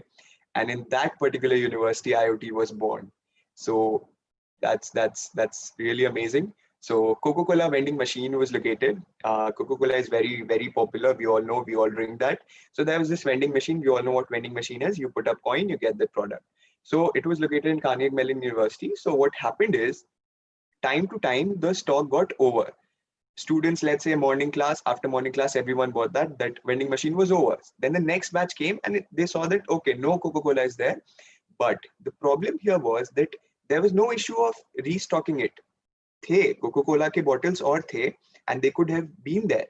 But the problem was the proper notification system. Agar khatam hua, so there was this person who was in charge of telling the other person that, okay, this has been over, kindly bring up a new stock. But again, human to human interaction is something that becomes very lazy after a point of time. It becomes, inaccurate after some point of time. So what these engineers, what these developers did is, they made a system wherein once the bottle has been removed from its place, it will be quickly, in a matter of 10 to 15 seconds, notified to the person that, okay, one bottle has been removed. So if he knows that one bottle has been removed, he won't do anything. But several bottles, 15, 16, 17 bottles has been bought up, then he needs to restock it, right? He needs to restock it. Then that notification is there and he restocked it, in a matter of minutes. And that is how the entire process got smoother now. So now if you ask why, to simply make things smarter, right? The particular set of engineers made that vending machine smarter. It was much smarter than before. It could tell the person on its own that, okay, I'm empty, just fill me up, just put cans and then the students can buy from me. So that is what Internet of Things is all about. Now, obviously, it has grown a lot and many applications has been researched and found out. Okay, to tell you the working mechanism in a very brief manner, what happens in an Internet of Things device with end user, you have your laptop, you have your website, and then you either send or you either receive data from cloud. Now, what is cloud? Those are databases, servers located in US, Google server, or various other servers located at various parts of the world, which you have access to. So cloud is nothing but your local hard drive being on internet, your local hard disk being on internet. You can access it from anywhere rather than just being on your laptop. So cloud. Now, database में सब कुछ stored है, whatever data that is coming from the sensors. On the right hand side, you can see these are sensors, let's say gas sensor, temperature sensor, or any other kind of sensor. These send data to the cloud. कैसे भेजते हैं? How do they send? Through a gateway. Now, let me tell you what a gateway is. You know about router, your particular router, or you can understand gateway as any device which is providing an internet connectivity. and particular internet connectivity. So these sensors send data through the internet to the cloud, to the database, and then we can access through these devices, right? So these devices we can, okay, yeah. So these devices are the ones through which we can control this. Perfect. And this is how it's a two-way flow. That's why there are two arrows. It can go either from the device to the database or from the database to the device, right? Perfect. Now, this is something which in our previous courses that we had on IoT, there were 2 batches of IoT we have already done, and we are also going to start with the upcoming batches. So this is what amazed most of the students in the previous batches: Raspberry Pi, your on the move computer. So if you have a look here in 1957, Elliott electronic computer, you can see how many people and how many people are like putting all their efforts to put in a computer. And in 2015, this particular computer is a Raspberry Pi, and it has much more power than this particular computer. So you can imagine what progress we made in these years. And it's the same place. It's the same place. It's the same door from where this computer went in. From there, this computer would go in just in your pocket. So Raspberry Pi is an electronic device which I also use a lot to make several projects, and it's a powerful computer which is this small, which is this small. If I have it here, I can just simply show you that how small this is. You can see this is Raspberry Pi, this small. And it's totally like your computer. You connect your monitor, you connect your keyboard, you connect your mouse, and you can use it totally perfectly. And it's just like your computer, but obviously with a lot less memory and a lot less RAM. It has 1 GB of RAM, but it works totally for the embedded systems and electronic projects, right?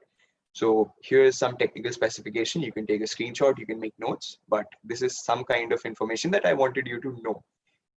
Perfect. Now, yeah, this is how it looks. You have these pins, you have these ports. I won't dwell into the technicalities. If you want to know more about such electronic devices, do join our courses. It is totally worth it for you to start at a young age and know about these devices. Several engineers in colleges, if you go to colleges, you will work on this only. You will start working on it, and it's totally easy. You don't have to have a BTech degree to work on this. You can start right now. I do work on it right now, and it's totally open source. You can get several tutorials on the internet. Perfect. Now, giving you a perspective of what the future beholds, that if you start learning and building now, what can you get in the consequent years? This is just a second. Yeah, this is a company, density.io, that I prefer to, I mean, show to all the audience most of the time. That okay, this is because this is something which has happened very recently. Density.io, this is a company, you can say, a project turned into a company. They made this device. On your screen you can see this is fixed on top of a door, and it is being used in offices in the US, and it is also going all around the world. Now everyone is trying to buy this. So it fixes on top of your door, and when you walk in or when you walk out, let's say main lobby capacity is 280, but right now in the main lobby there are 295 people. But due to the you have to comply with the new laws and regulations by the government for COVID-19, that okay, at a certain place there should be social distancing, there should be some amount of people only present there. But if it's exceeding that, the authority can take action. It will notify overcapacity. And this is a full-fledged device using Internet of Things. This is just generating data, right? It has sensor, then it is sending it to the database, and from the database anyone can know. This person can also know on his smartphone that okay, do I need to go in there because I don't think it's safe. So let it vacate, and then I'll enter. And to make it more clearer to you that what it could become, it raised about $16 million. $16 million is a lot of money for an early stage startup. And this money is not for their personal use, right? This is to grow their company. And if they've been invested with so much of such an amount, it means that the investors or the people think that this device is useful, this is actually solving a problem, and this needs to grow. And this money has been put in to make it grow. And it is a simple IoT device. I can, along with a team, within a month I can create the same device, right? But it's all about timing, it's all about application, it's all about your efforts. So yeah, if you start doing it, you can be the next person creating such a product and raising in millions. So yes, now like it's totally a summed up version, a session of Internet of Things. I usually like to introduce you about all the main elements, and then further on during our courses, during our sessions, I'll tell you in detail of everything. If we talked about Raspberry Pi, I'll tell you what all you can do with Raspberry Pi. All these are present in our courses. You can know more about it. We'll be shortly announcing it in our platform. So now what you have to do is you have to start now. As in, you have to start. I know most of you might have been pumped up with, okay, what can I do with IoT? What can I do with AI? What all can I do? What all is possible? How does this person does that? How does that person does that? Start doing it now. And tomorrow also we have a very interesting bootcamp day 2, wherein we are also having certain speakers who started developing apps and now they're working for companies like Geo. We all know about Geo, and yeah, so they'll tell you much more about it. And if you want to start your journey now, stay tuned with EarlyHack Platform. We are here to help you. That's all from my side. Have a nice day. Keep hacking. Over to you, Miran. Thank you, Praveen. I think we can take a few questions for you, Praveen. Yeah, sure. We can take a few questions. Yep. Yeah, so I'll guys, if you have any questions, please raise your hands. Yes, yeah, I think we can get started with Mangala Ravi Shankar. Please unmute yourself and you can ask your question. Good afternoon, sir. I'm Mangala Ravishankar. Sir, I had this question that, like, I am really interested in AI, and I also want my career to be based on AI. So, like, what courses do I have to take after my studies? Like, I'm in ninth right now, so like I've started a bit of Python and all. So, like, after this, what courses should I take to go into that, go into AI? Okay, so that's an amazing part. I mean, motive from your side that you want to start your career in AI from a young age. But for AI, I am not the right person. I guess Ishwak and Miran will be the right person who can guide you for AI. I am totally into IoT, but obviously the approach will be the same. You have to start getting onto the hands-on experience of it. If you're talking about AI, you can get several tutorials. You can machine learning models that are for kids. Google has released one of them. I've seen Ishwak and Miran working on them with students. So what you can do is you can go to internet. There are open source material where they tell you that, okay, this is a step-by-step procedure. You follow it and you can create your own AI module. Until and unless you get onto creating even the smallest project of it, the journey won't start. Taking courses is another thing. Taking courses will help you to in your thought process that, okay, today I've learned this, I need to apply this. But you have to start building even the smallest of the projects. And for courses, we have some amazing experts, including Ishwak and Miran, for our AI courses that we are going to host very soon. We are going to announce. We have already done 2 successful batches. I guess some of the participants are also there from that batch. So yeah, so we have already done that. And if you want to get started and know from a beginner point of view, and then get into projects, then I suggest you the Early Hack course. And obviously, there are several other open source material out there. You can find tutorials. We can also share some links with you, which can get you started. Any more point to be added, Ishwak, in order to start early in the field of AI? Or Miran, anyone? As you guys are from AI field, totally. Ishwak, would you like to add something there? Okay, no problem. So apart from that, I'd just say, there have been a lot of questions today on programming language and what to learn, which one to learn and things like that. But something which I really want to mention is, say, these technologies comes with abstraction, like understanding the logic behind it and things like that. And I think that is where we should start, understanding what these fundamental things are, and then starting to build it and starting to get completely hands-on, like Praveen rightly mentioned. So that is how I think we should get started. We'll soon be announcing a few courses as well. That'll be like completely beginner level courses. These courses will require minimum prerequisites or no prerequisites at all. And from there, we'll be taking on from like very basics to advanced levels. Yeah, I think Ishwak, we have on call. Ishwak, there was a very interesting question asked as to how can we get started on a career with AI right after my 10th standard or so on. So is there something you'd like to add to that? I would say that if at a level of 10th grade, you're getting an opportunity to pursue a career in artificial intelligence, you definitely have the skills. I would recommend that you take up internships by the side, but attending formal college is also important. Don't completely shift your focus to attending college, but it should also be one of your priorities. But again, at the very end of the day, everywhere, it's very important that you develop your skills, and the earlier you develop your skills, the greater are your chances of hitting your goal. Okay, thank you, Ishwar. Praveen, I think Rohan has a question for you. Rohan, you can please unmute yourself and yes, Rohan, please go ahead. Hello, sir. Good afternoon. Good afternoon, Rohan. Sir, now I completed my grade 10, sir. So how can I enter into the AI field, sir? That is, I want to know about AI more, and I want to.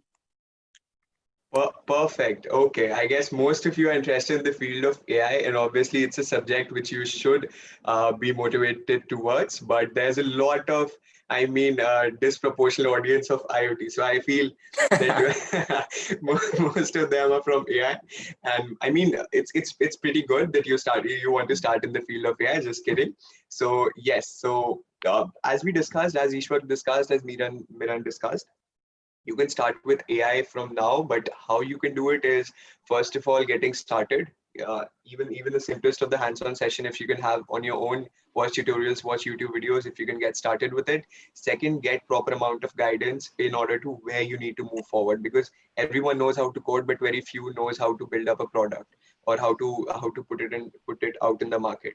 And if you want to get into that segment wherein you're getting into the market and pushing out products, getting a successful career, earning yourself, earn while you learn, then you need to have certain amount of experience in it. And we are trying to impart, these experts are trying to impart. So you can, obviously we have some amount of courses, as I had said, but obviously you can, there are several other platforms for this. Google is offering a free platform. I guess Ishwar can tell you about that. Something called machine learning models, I guess. If you can, Ishwar, can you put some light on it? Yeah, there are a lot of free platforms to learn and implement and ultimately develop your knowledge into a product. One such product that we use in our course is Dialogflow, and one that is something that I teach, and Miran teaches something known as teachable machines. Now, all of these are platforms where you can actually develop products which find industrial application and are widely used in the industry. So yeah, those are two platforms where you can really explore. And I think somewhere what Praveen just mentioned, it is very important to choose your mentors, because everybody can go on a Coursera or a Udemy or buy books and start to code, but you need at the initial level the right guidance to convert that knowledge into something constructive, into something which you can use, which the world can use, which bigger companies can adopt as a viable technology. So that experience, that expertise, and that guidance is very important. So yeah, one advice to all of you is that the earlier you choose your mentors and start following them, another thing that you should do very early, that you should get in touch with people and choose your mentors. I mean, Praveen, Miran, and myself, I have been very fortunate to find good mentors at Zubi who have really guided us and shown us the path ahead. So it is very important to choose your mentors as well. So yeah, that's another thing along with your skills you should look at. Yeah, and one thing I need to highlight is that if you are building certain projects, or if you're solving certain problems, don't feel that a particular company is in my competition, right? You can see Philips is one of the leading companies in the manufacturing of LED bulbs, electronic products, right? But there was a company, Wipro, which started, totally converted its segment into IoT-based projects, IoT-based products, So they started pulling off products which were based on IoT. And I must tell you, the share in the field of IoT products have gone much more ahead than Philips. Philips was a leading company, right? Philips was much more than Wipro. But Wipro started with a concept of emerging technologies, and they applied IoT in their products. And even I have a product of Wipro. This is Internet of Things. If I'm able to switch on or switch off, just a second. Okay, who's this? Give me a moment. Yeah. If I'm able to switch on or switch off using my mobile from anywhere around the world, any appliance at my home, and to tell you, this can also be controlled from Australia. This can also be controlled from any other place, provided that you have access to internet. So internet has been converted into a thing which can open the world for you. Now you don't have to open factories, and you don't have to open a room in order to open your company. You just have to open your laptop. That's something really beautiful that we can give you, and what you can take away from today's session. You can start building simply out of nowhere, just starting at your own laptop at your own place. So yeah, any other questions? We are happy to Yes. answer it. Yeah. So thank you so much, Ishwak and Praveen. First of all, great insights. I think there are a few more questions. I think Abhishek Mehra has a question. You can unmute yourself and ask Abhishek. Hello everyone. Sorry Praveen sir, but my question is to Ishwak. So sir, among several languages you have learned so far, which do you find the most relevant? Oh, that's a very good and very interesting question. I would have to myself also think about it. Relevancy of a language is 95% dependent on its application. So like if you're looking to say build a website, then you can possibly not use C or C++ or something like that.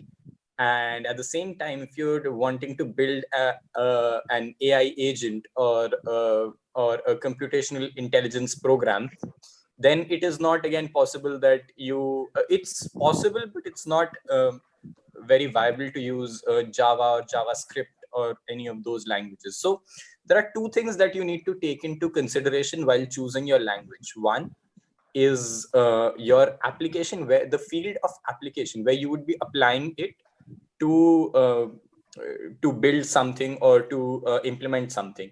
And the second would be its feasibility.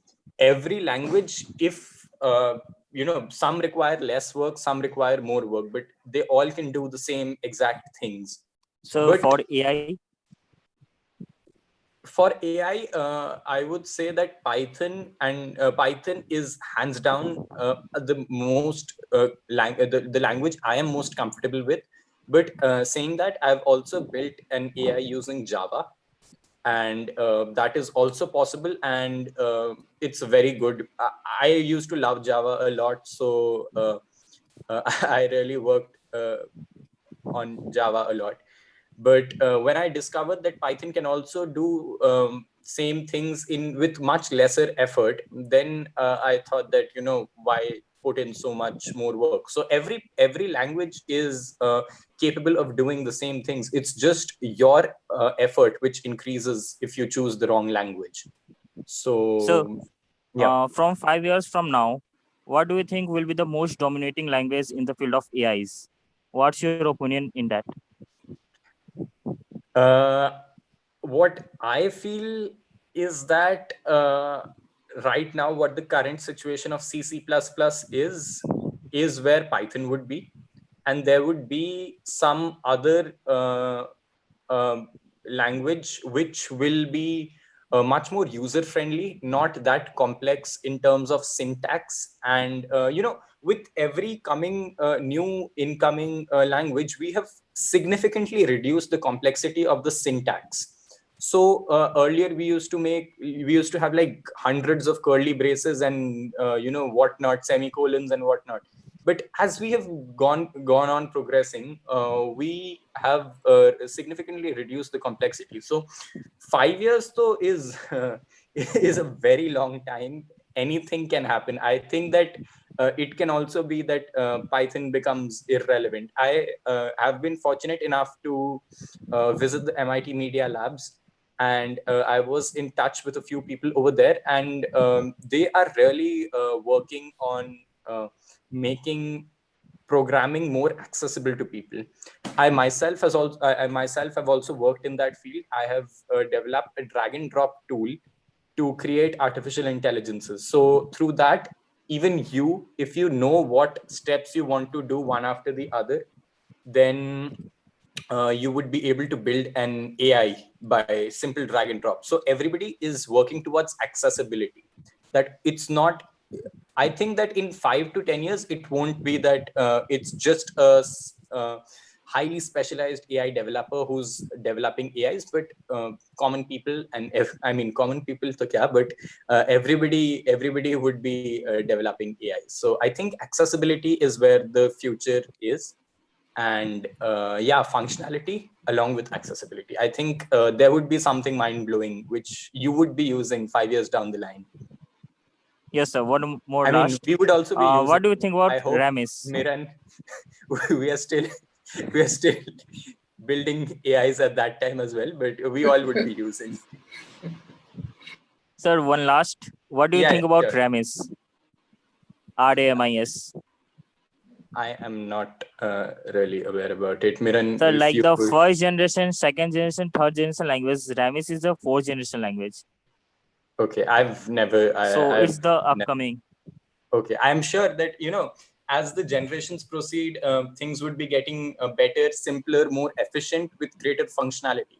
So I'm sure there are a lot of things which are coming up, but I am sorry, I'm not that aware about it. Okay, sir, what about the Geo class?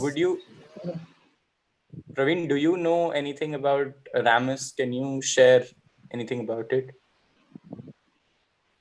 Muted. He's on mute. Praveen, you're muted. Yeah, so Ramis, I am not totally aware of it, but I think it's a term which they've coined in order to, highlight the next generation of programming languages that are coming up, right? So programming languages are not the main motive, right?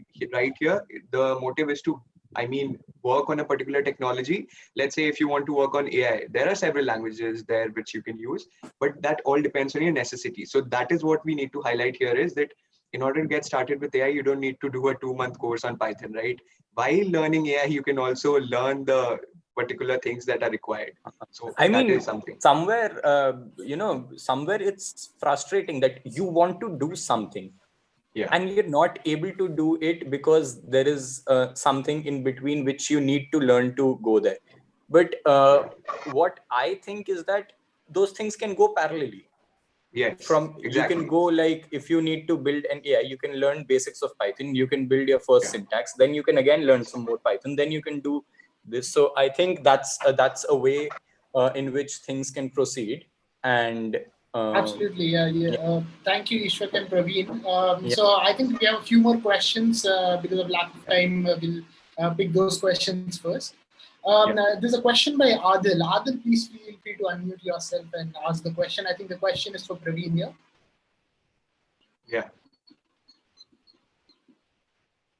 Yeah, go ahead. Adil, you're on mute right now. Just unmute yourself. Hello, everyone. My question is for Praveen, sir. Yeah. Sir, I have heard that IoT devices have many security vulnerabilities. What is your opinion on that? Okay, you have raised a very relevant point right here.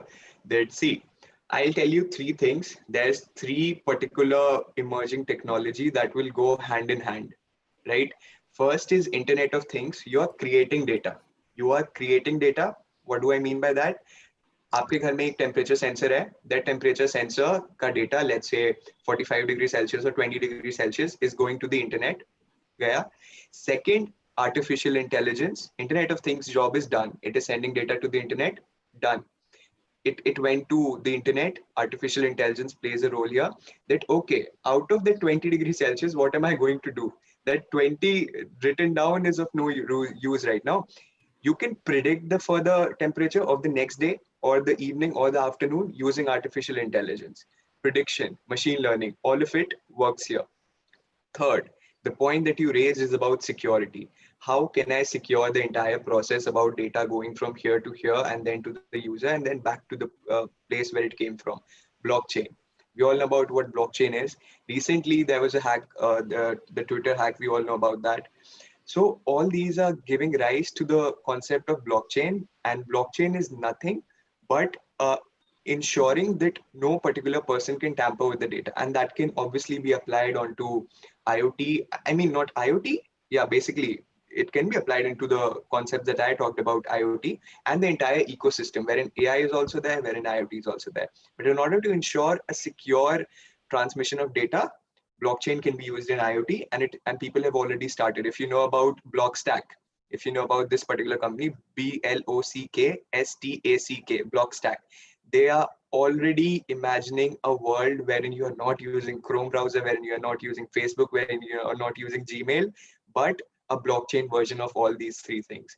The person who is the founder, Munib, he has already given a lot many TED Talks you can go and watch when he is talking about a safer, a secure world using blockchain, wherein your data, you are in control of your own data. So the same way, this entire concept will be applied on blockchain, I mean, Internet of Things modules.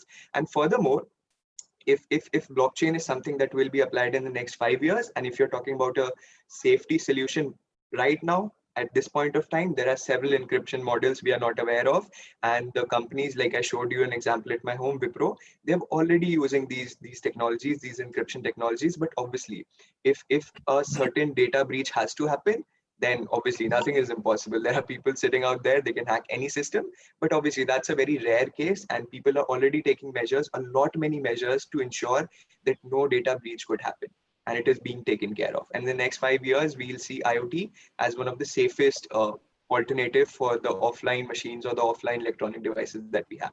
Yeah, I hope that answers your question. One thing I would like to say, that every time we show an application of, say, I explained about a chatbot. Praveen explained about smart electronics and all of these things, and Miran also spoke about a few very impressive technologies. All these technologies have a very holistic environment in which they function.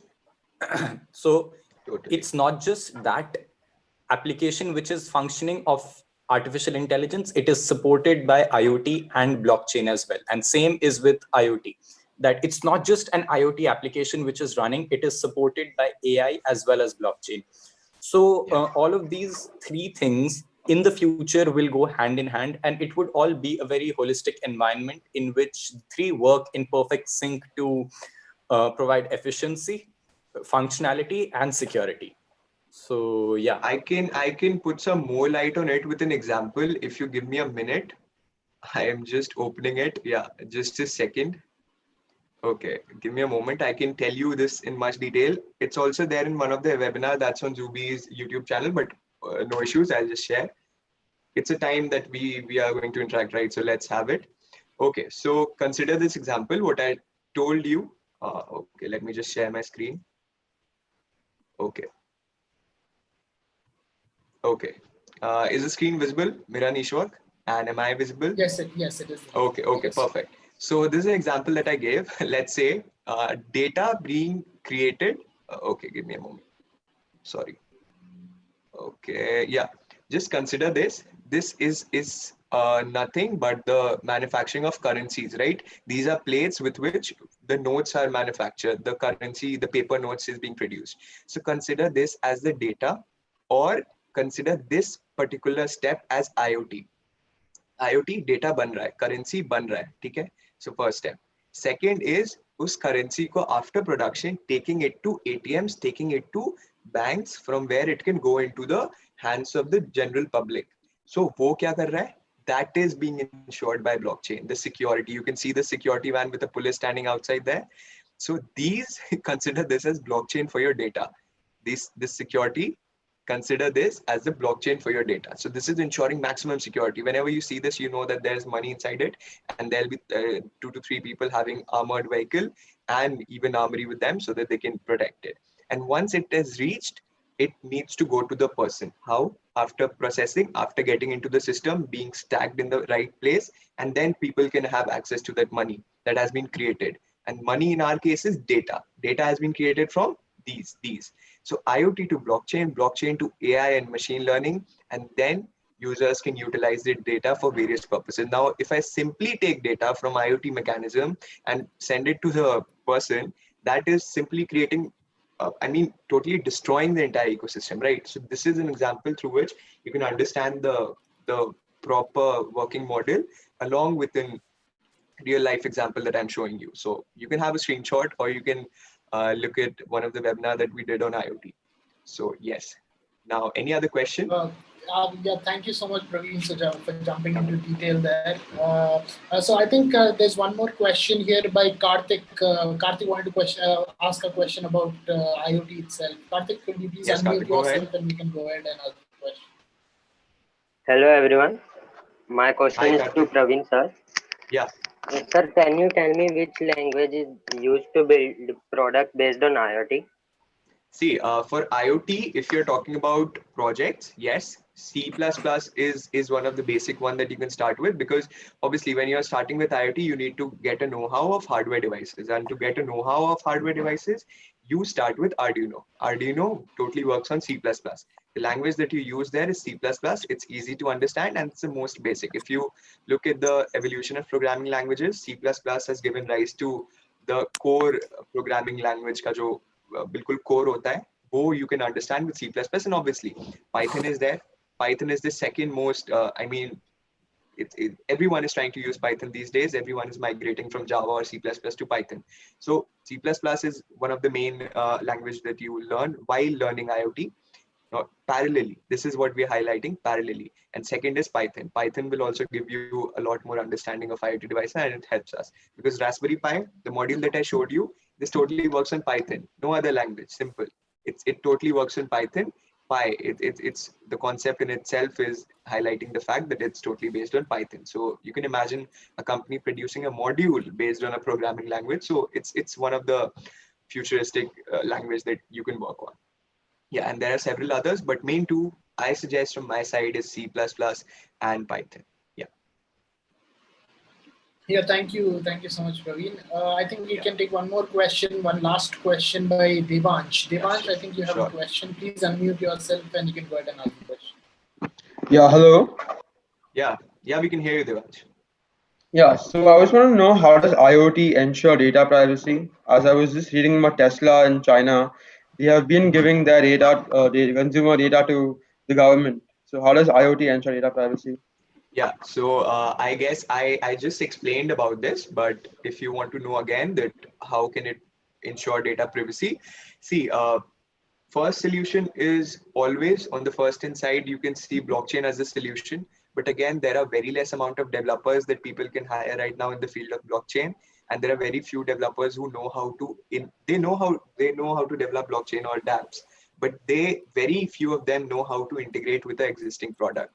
Tesla has an existing integrated solution that they're already running for their vehicles. So in order to embed blockchain into it, it's a difficult process. It will take time, but data privacy is being the issue due to data privacy is totally being answered with the help of blockchain. And there's no particular solution other than ethical means, other than blockchain. If you say that blockchain doesn't exist in this current world, then the only solution that could be for data privacy is ethics, right?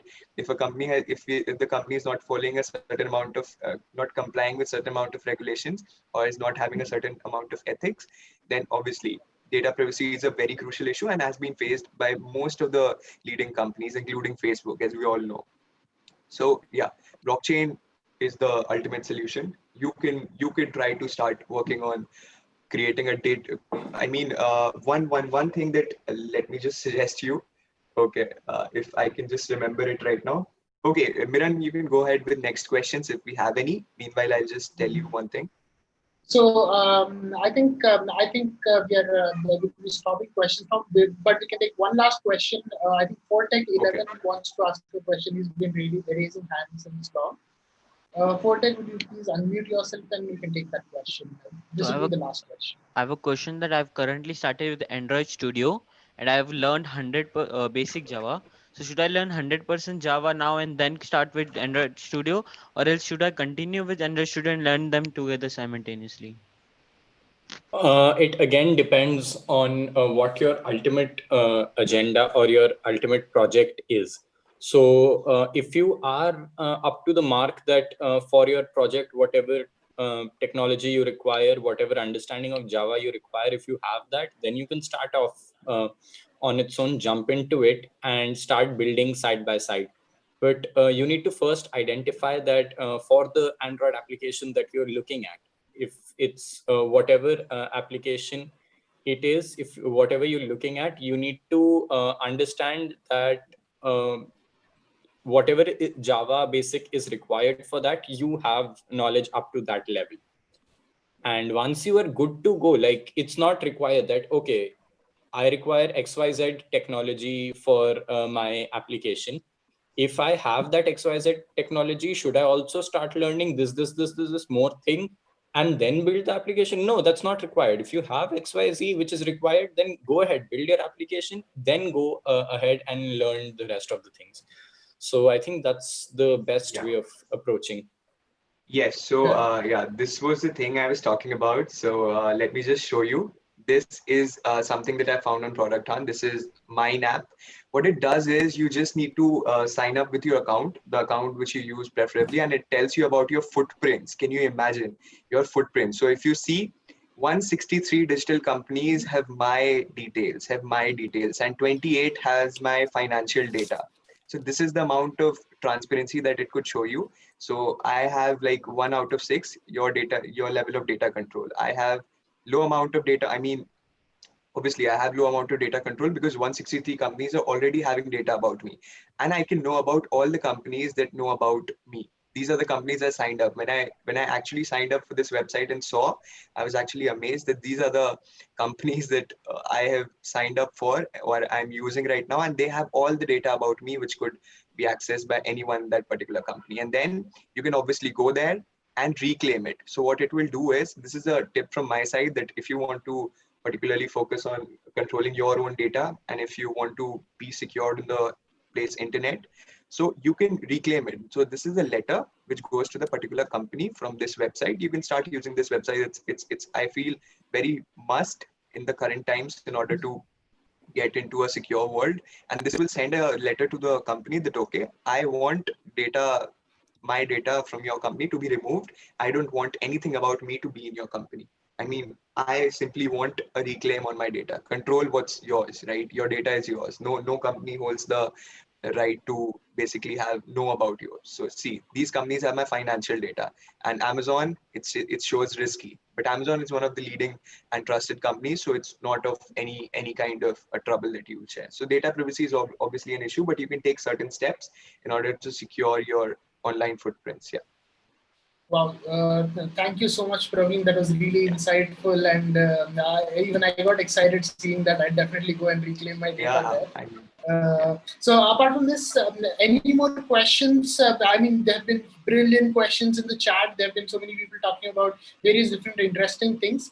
I'd request all these questions, we can shift all these questions onto Telegram channel. I'm just posting the link of the Telegram channel on the chat. Please send all your questions there. Join the Telegram channel, and we can keep discussing there. Me, Ishwak, and Praveen will also be replying to your queries, and we can have a great conversation or discussions there. Apart from that, this session has been really exciting. Let me just jump into the closing ceremony. So.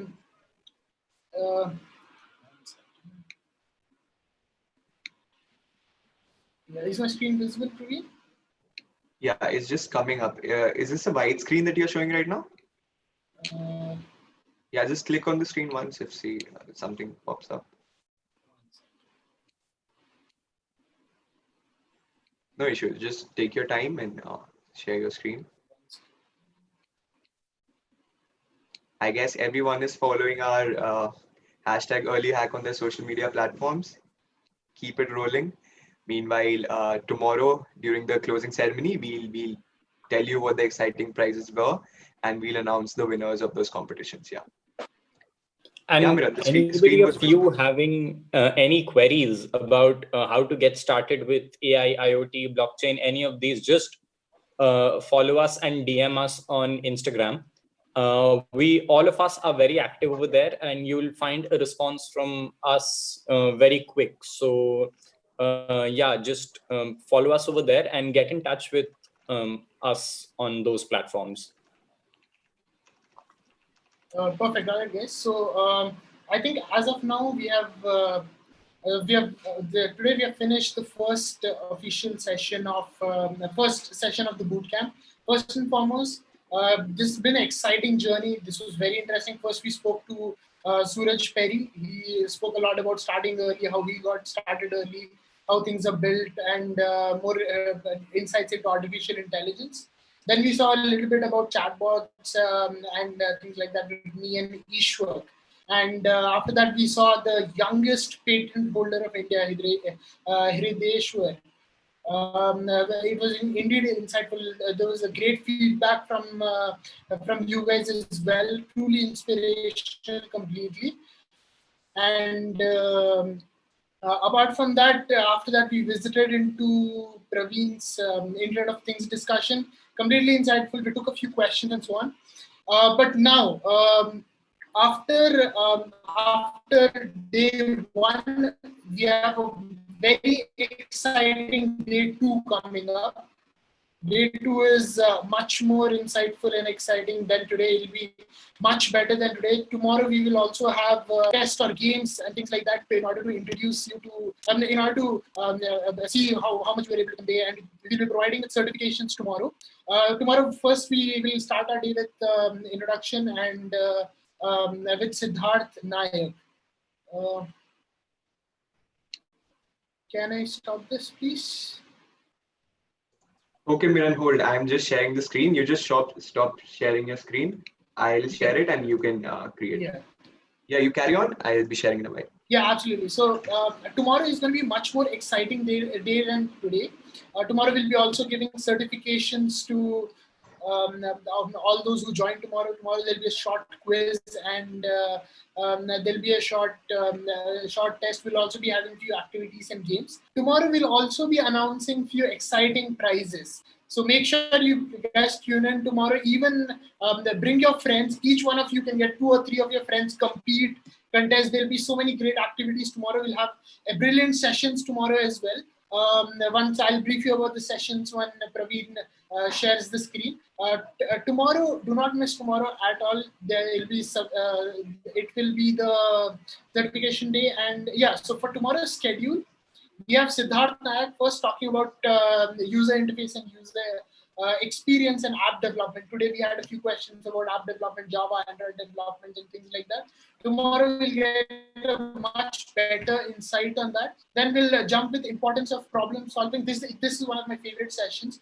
The importance of problem solving and how to tackle problems in real life and things like that by Akansha Sahu. So tomorrow we'll be continuing with that.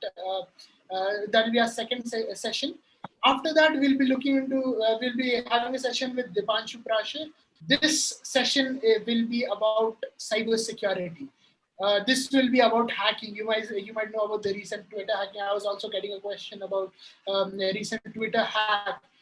Tomorrow we will be seeing how these things are done and how to protect yourself or companies from these hackings. And I mean, all of us are excited about. We've all known about how we've always been excited about how hacking works and things like that.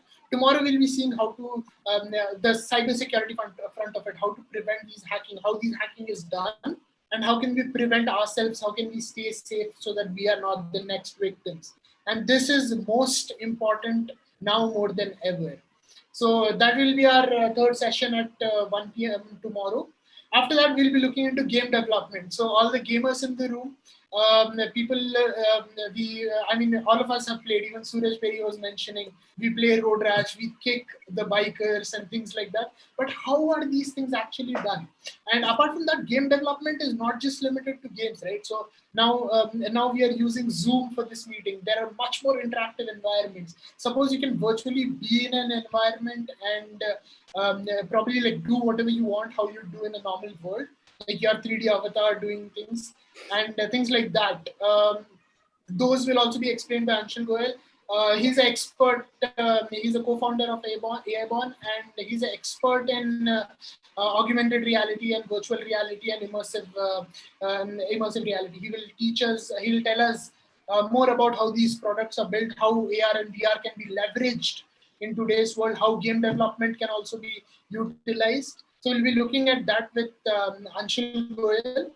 So tomorrow we are having these exciting sessions. After that, we'll have from 2 to 2:30, we will have one short quiz.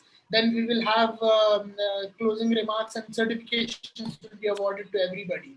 So even if you were unable to attend the session today, or you are attending the session from live stream, do tune in tomorrow. Tomorrow will be a great day, and tomorrow all the certifications will be provided. Even for those who haven't joined today, your friends, your acquaintances, your family, anyone who is interested in augmented reality, virtual reality, cyber security, artificial intelligence, IoT, or anyone who even wishes to get started with or is unable to figure out how to get started, get them tomorrow, ask them to come in, and we'll be looking at all of these exciting sessions with the last 30 minutes of closing remarks. And apart from that, another interesting thing which I wanted to mention was use the hashtag EarlyHack and post anything relevant to today. You can post your setup. You can post any screenshot from this session. You can post anything like you can post a screenshot with Hiriteshwar. And one more thing, Miran, I would like to add that those of you who are loving to scribble on our screens, so we can have a scribble session. Obviously, you can show your scribbling skills there, because this is not the right place to show scribbling skills. So I mean, we can have a scribble battle. You know, team EarlyHack versus the audience. we can go for that. You can suggest that, but not on our screens, please. So comment with hashtag EarlyHack if you want. Yes. Also, just if in case you want any suggestions, anything you want us to include in tomorrow's session, any games you'd like to play, anything that wanted to be that we should do tomorrow, post it with the hashtag EarlyHack. Praveen, can you just post the hashtag on the chat, please? Yeah, sure. And a Twitter handle on Twitter, on Facebook, on Instagram, anywhere. Just use the hashtag EarlyHack. And tomorrow we will be announcing exciting prizes for this as well. I hope to see a lot of posts there. And apart from that, tomorrow we have great exciting session lined up about hacking, about cybersecurity, about augmented reality, virtual reality, game development, UI UX design, artificial intelligence, IoT. Then we have a small quiz. Then we have the certifications, and finally we will have finally we'll have a closing ceremony. But that is we'll also have the great prizes announcement and great goodies or things we can send you. So please stay tuned in tomorrow. Join in tomorrow, and we'll be having a special session tomorrow. If by tonight 12 o'clock we hit 100 followers on Instagram, the three of us would organize a special session in which we would be telling you about something very interesting and something very special. So if we hit, so I think the session is scheduled till 2:30 tomorrow. We'll have an extra half an hour in which the three of us, we had planned something previously. So if we hit those 100 followers today, then it comes your way tomorrow. So yeah, I mean, ask your friends to follow. You follow. Ask everybody around you to follow, because this is a platform which would be having a lot of regular content and tips and tricks and small things which we have learned from our experience. We would be sharing in stories and posts. So stay tuned to our platforms, guys. And we really hope to see you all tomorrow. All the best. And if you missed out on anything, do watch the entire stream if you wish to again. We'll drop a link in the community group, and then you can go to the Zubi's YouTube page and have a look at the recording. We have recorded all of it, so you can see what the part you missed. And absolutely, guys. So we hope to see you all tomorrow. Stay excited. Bring your friends tomorrow, even if they were unable to attend today. Get 4 or 5 friends. You can have competitions, battles, activities. And do flood our DMs if you want to scribble battle. We'll definitely organize for something. And this is what the entire developer ecosystem looks like. This is not a nerd writing on a piece of glass on the window. Developers are like chill. They are working when they are working, and yeah, these are the platforms that you need in order to start with it. So you no longer need to like write your age as 24-year-old or 25-year-old in other coding platforms in order to enter it. This is totally for you. Your age group is totally fine. I guess everyone can relate with that you need to overage yourself by signing up for certain platforms because they are not meant for you. This platform is meant for you. Perfect. So I guess this is your space. Treat it like your space, and I can see somebody is already very excited for the Scribble battle. Yeah, wo kal karenge. Somebody just opened a white screen. वो कल करेंगे. And you know, I would recommend कि जितना practice कर सकते हो कर लो, क्योंकि even we are very good at it. And do let us know if you want to have the Scribble battle. Do DM us on Instagram and let us know if you want to have any special session, like anything. If you want to have anything special, do let us know. We'll surely make it happen. Apparently, there's a suggestion for coding battle as well. So if you want coding battle, just post a post with the hashtag EarlyHack and request for more and more coding battles. If you have enough traction, then why not? Somebody is asking for Instagram ID. So Instagram ID is @EarlyHack. Yeah. You can simply write EarlyHack on Instagram search. Yeah. Absolutely. Yeah. All right, then I think that's it. Thank you so much for tuning in. And remember, there would be a special session if we hit 100 followers tonight. 100, yeah. Absolutely. So I guess it's all in you now. Already started flooding. People have already started flooding. Keep it on. And that's all for today. I guess Miran can conclude now. See you guys. Thank you so much, guys, for joining in. We'll all see you all tomorrow. Don't forget to post on Instagram, follow us on Instagram, use the hashtag on any social media platform, join our Telegram group, and we'll see you all tomorrow with more exciting sessions. All right, goodbye. Bye-bye. Bye.